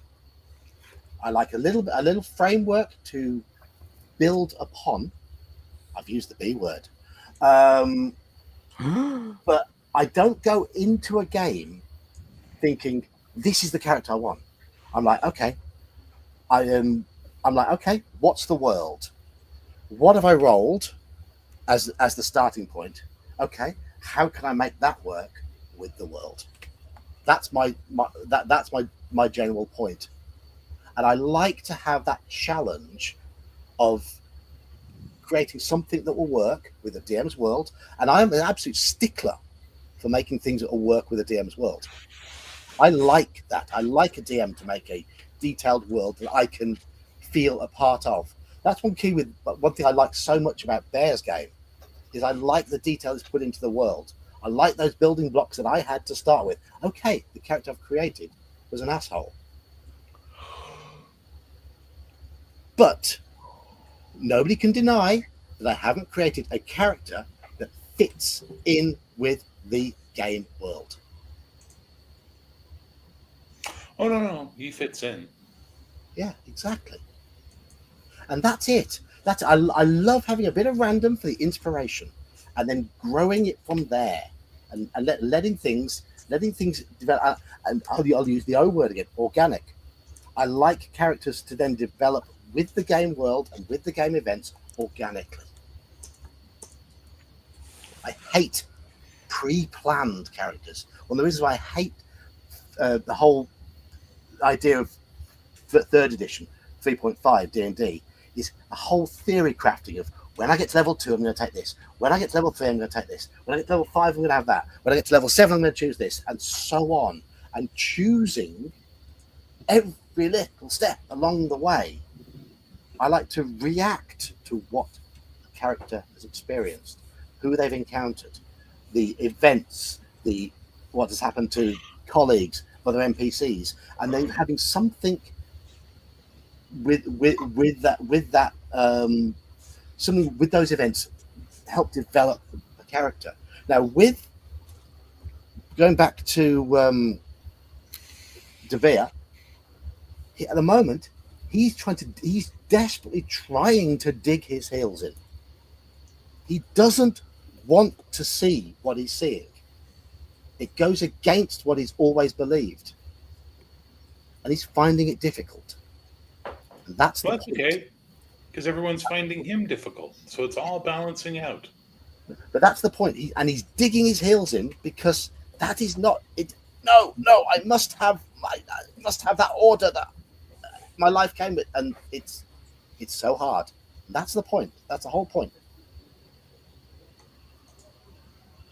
So there we go. That's my ethos for character creation. Okay. Not completely lol random all the way through, but I like elements to not be defined for me. I like to go there and get something that's a bit unexpected. I don't like building everything from a completely blank slate. Did we come up with a name for this abomination of a character? Leave that with the. That's like one of my other players. Just he will find the blandest name in a fantasy world and be like, "This is not my character." Humphrey. Harold. No. Too Cologne. many. Sorry, what? Cologne. Get the fuck out of my campaign. But not spelt as in the city, but I would have it all with K's. And How about you toilet? still get the fuck out of my city. twice. Toilet. Yeah. How about twat? Twat. Is that the proper enunciation?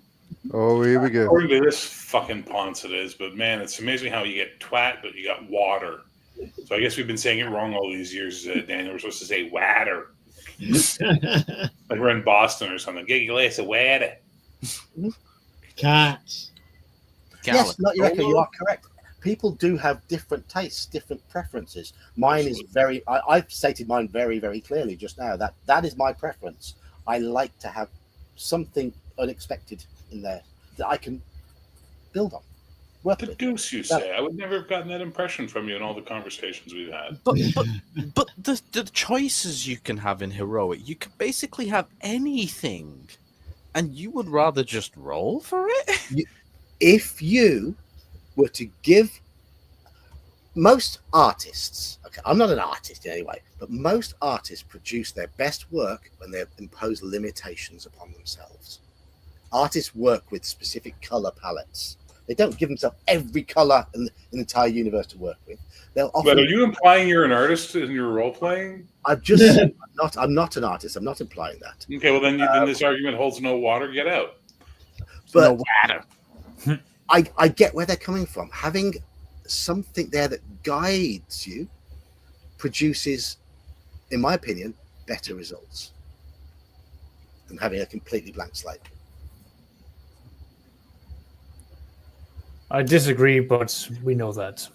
The thing is, though, I mean, at least with us in heroic. There was no blank slate. Like the Zenith universe is there, and that we talked about what kind of campaign we all you'd like to see Yeah. happen, that kind of thing. So then we created the characters.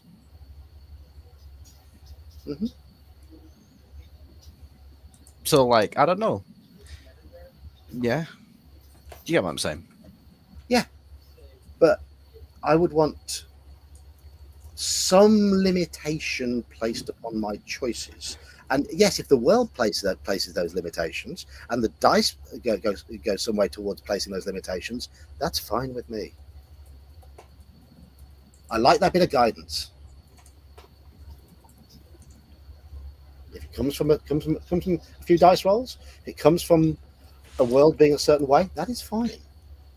So if you were to pick between rolling your powers or rolling your stats, which would you prefer to roll?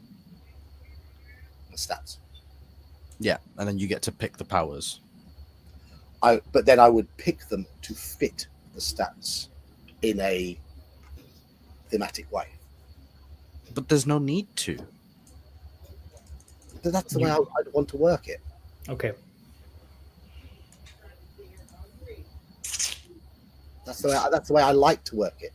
That it makes things feel better for me. Well, there's nothing wrong with that at the end of the day, I suppose. I mean, be as wrong as you like to be. Manfred, you're exactly right with that. The old school way is you roll and decide what you can be. And the new school way, I will never go into a game thinking I want to play a halfling ranger monk. I will go in and say, okay, let's see what the dice give me. And yeah, I am from the old school. I'll declare that open. I am from the old school. I started with basic D&D. What can I say? And I like it.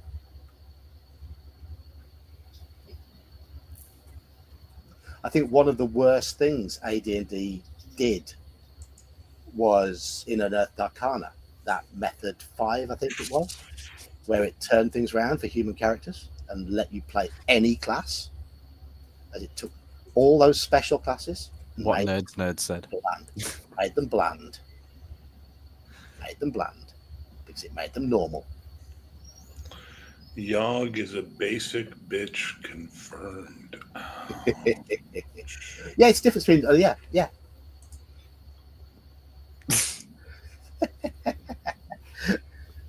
Yes, Finn Filker. I'm very much not your young geek.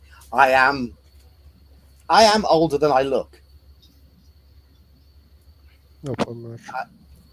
I am 23 years older than the gentleman sat beneath me, and 22 years older than the gentleman sat opposite me, and a year younger than Bear, I believe, or about 10 months younger than Bear. Physically, maturely, 2 decades, 3 decades, easy. And a whole foot as well. A whole foot shorter, yes. Yep. But hey ho. No, it's good. I mean, the world's got to have some variety in it, right? Yeah, of course. Sven Filker, so am I. I'm the same age as you. All right. I would never have thought you were, the same age as the guys. I don't know. You just have a younger vibe, I guess. Maybe it's the cool name. Makes me think you're like slightly younger. I can see. When you call your channel Ye Old Geek, you sort of put yourself in a certain light, Yeah, I know. Yeah, but yeah, I started in 1983 with basic D&D when I was 11 years old. In fact, my first game was just before my 12th birthday, in autumn 1983.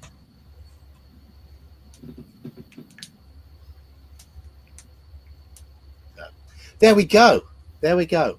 And I think we have hammered this topic well and truly. I've said my piece. And Saxius has disagreed with me on absolutely everything, as always. And Bear disagrees with my approach as well. I don't disagree with your approach. I disagree with your overall philosophy of chaos first, thought second. It's okay. You don't have to.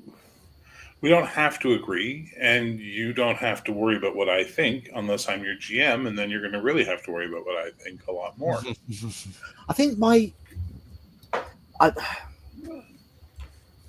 one of the things with me is I don't tend to focus on anything until it's in my face. Till it's Deadline. too late. And this is me with every aspect of life. When the deadline is beating me over the head, then that's when I jump into life. And that has led to me becoming, in terms of my DMing,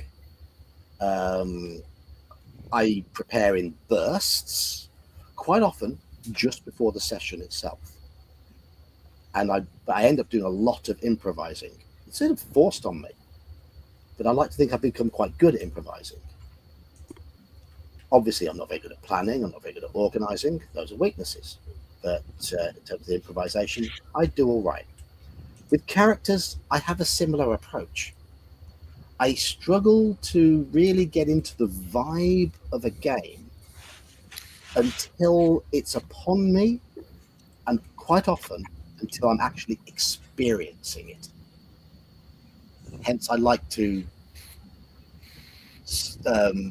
Often my characters will be quite bare bones when I start, and I will come up with ideas during play, which will then develop.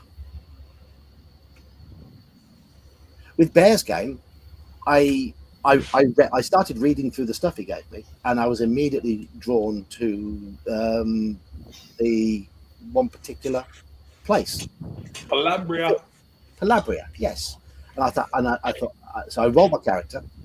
The stats came out quite nicely for a knight, very stupid knight. I rolled the bits and bobs associated with him. I thought, okay, how will this work with a knight from Calabria? He'll be very cloistered. That fits with Calabria.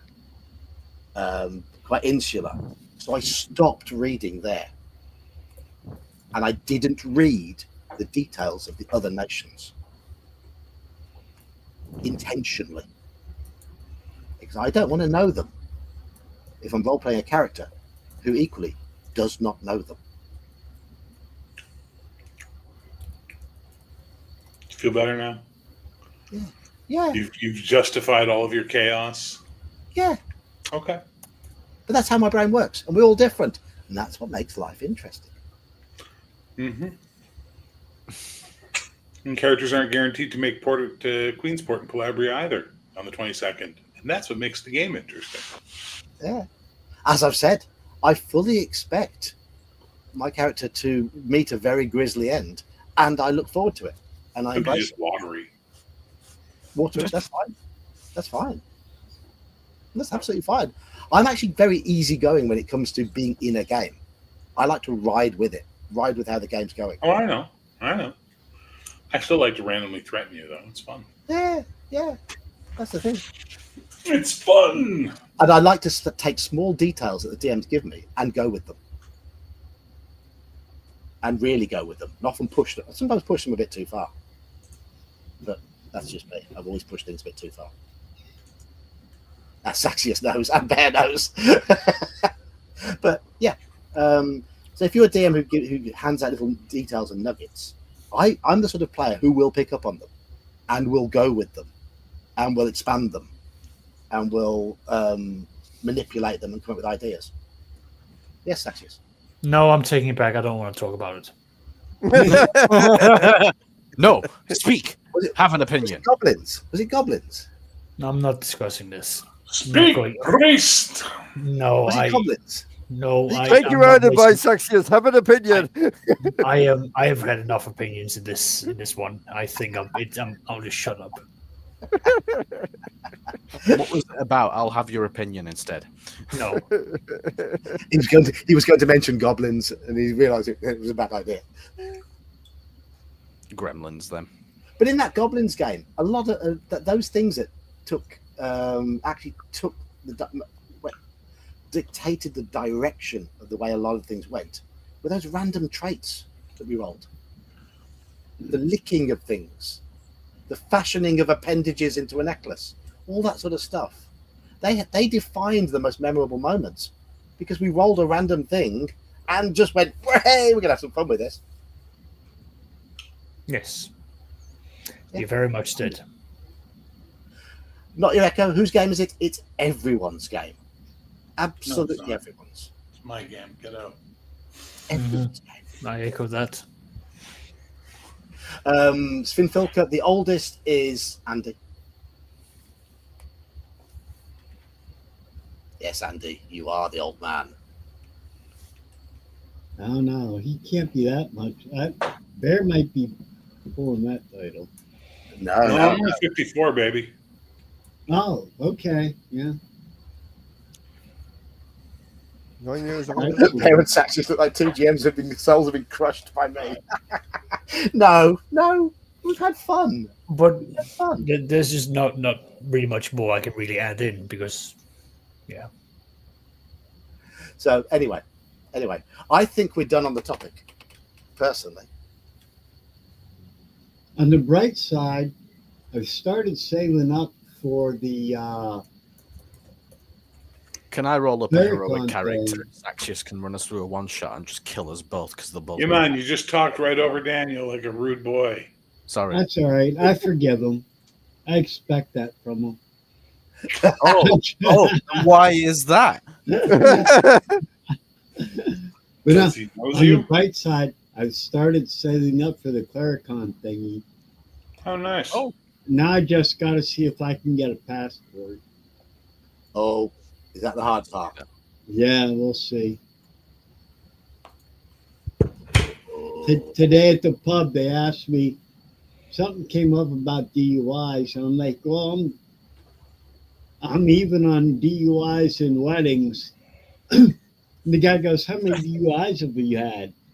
And the bartender, the owner, goes, 3. And the guy looks at me and goes, so you've had 3 weddings? I'm like, yeah, I like wedding cake. Leave me alone. Anyhow, yeah, so I'm working on saving up for the convention.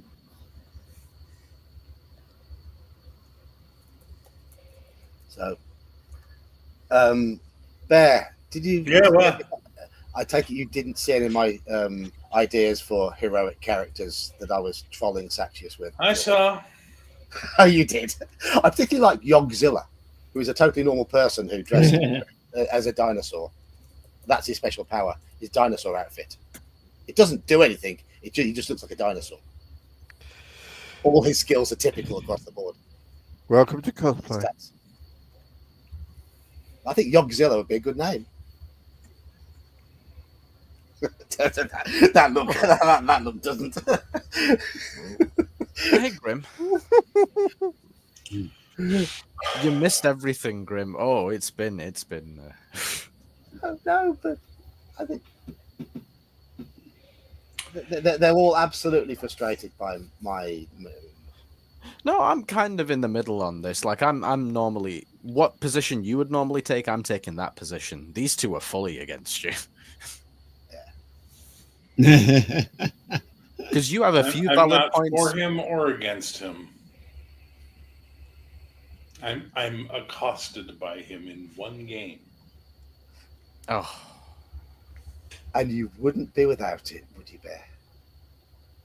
Oh no, I'm happy to kill all your characters next game. Amon, do not poke the bear because I have to play a game with him in about 40 minutes. No, we're not. Oh, No, Shane vanished. Shane Oh, clearly okay. made other plans tonight, so we're not playing. Sad. Okay. what is Too it? sad. Players, Oh, well. eh? Honestly, So we have absolutely hammered out the topic, and as with last week where we stopped a little bit early due to my work, I think we're going to do that again. Right. I've been getting a little bit. I think the best way to describe it is worn out with the whole schedule in recent weeks, and I know it's due to low calcium issues. I should take vitamin D tablets, and they're not working on me yet. So I've been my brain's been getting quite fried. And, yeah. John, take some weeks off and don't host the call. Take some time off. Focus on you. Your health is a bit more important. I mentally need a routine. Parts of me are saying this routine's getting a bit much. So John, Mr. Baker went ahead and made a picture of your character for you. Go ahead and bring that up. The name of the character, he called him Stank. Stank. Where's he put it? I shared the screen with you here. Go ahead and pop the screen up here. Oh. There you go. Stank. God. Wait. He made 2 versions. There's the other one. This one's called Stink. Oh. Now they're a tag team. Stink and Stank. Yeah. Oh, that's marvelous. I didn't imagine him being that muscular though. But he's strong. So Shit at fighting, but he looks like he'll be good at fighting. yeah. And then he made one that's a little more traditional, but I'm not sharing my screen again. I'm annoyed. Stink, stank, and stunk. I like those, Mr. Baker. Those are good. Anyway. The unholy trio. So my point of my little ramble was don't expect my streams to go on. I'm happy to still stream every week, but I'm not going to be going to midnight. My pumpkin hour has become a little earlier. That's the best way to describe it. Sure. So I'm going to bring the stream to a close. We've been going 2 hours 20 minutes anyway. So. Thank you, fellas. It's been a good argument. It's been fun watching you create a heroic character. Yeah. I thought it was an intervention went awry, but that's okay. We'll call them that. It was fun watching you create a heroic character. Yeah. I feel like you understand a bit more about it. Yeah. I'd happily play a game of heroic. No, I happily wouldn't run one with you in it. Not with that character. Not with that character. Wouldn't be a good teammate, I don't think. Not because of you, because of the character. He's still in the alley. I don't know what happened to him. I think he'd be fine. You find him just in the garbage dump, like, what the fuck? Oh my god, who's this? No, he doesn't smell bad. His pheromones. If you are human, you find those pheromones attractive. Oh, it doesn't mean they smell good, though. Not necessarily. It just means you're attracted to them. Why? It doesn't mean they have to smell good. No, I would say they do smell good. Just because I like the smell of onions doesn't mean I like your body odor. He is called cologne, after all. Okay. Yeah, Pauline Cologne. Why I'm not running that campaign. It wouldn't be a campaign, it would be a one-shot. Yeah, right about here. Right there. Yeah. No, I agree. Get crack shots. It'll be Cologne versus the Punisher in a gas mask. Oops. Just get crack shots to get a... Shut up and take my money. It's a multiversal join-up. It's the Punisher, Deadshot, and Crackshot all together. Their target, Cologne. But Cologne's a good guy. He means well. Yeah, well. Just badly misunderstood. Yeah. Anyhow, I'm going to get off because I want to get some devices. No, Jerry, imagine Warlock takes a liking to him. Sorry, Warlord. Oh. That would be entertaining. I like you. You are small, but you smell pleasant. You will sit at my right hand as I conquer this world. God, that is just, yeah. That's your character now. You're just a pet. I don't know who Warlord is. Oh my god, you... Need to join my Patreon, bro. Like, really, sign up for the Patreon. I rarely pimp my Patreon, but you need to sign up for my Patreon. You don't, the things you've missed out on. I said all the British characters like John Bull, Iron Maiden. They were some great characters. I still love. I Iron don't Man. have He's awesome. time for new games at the moment.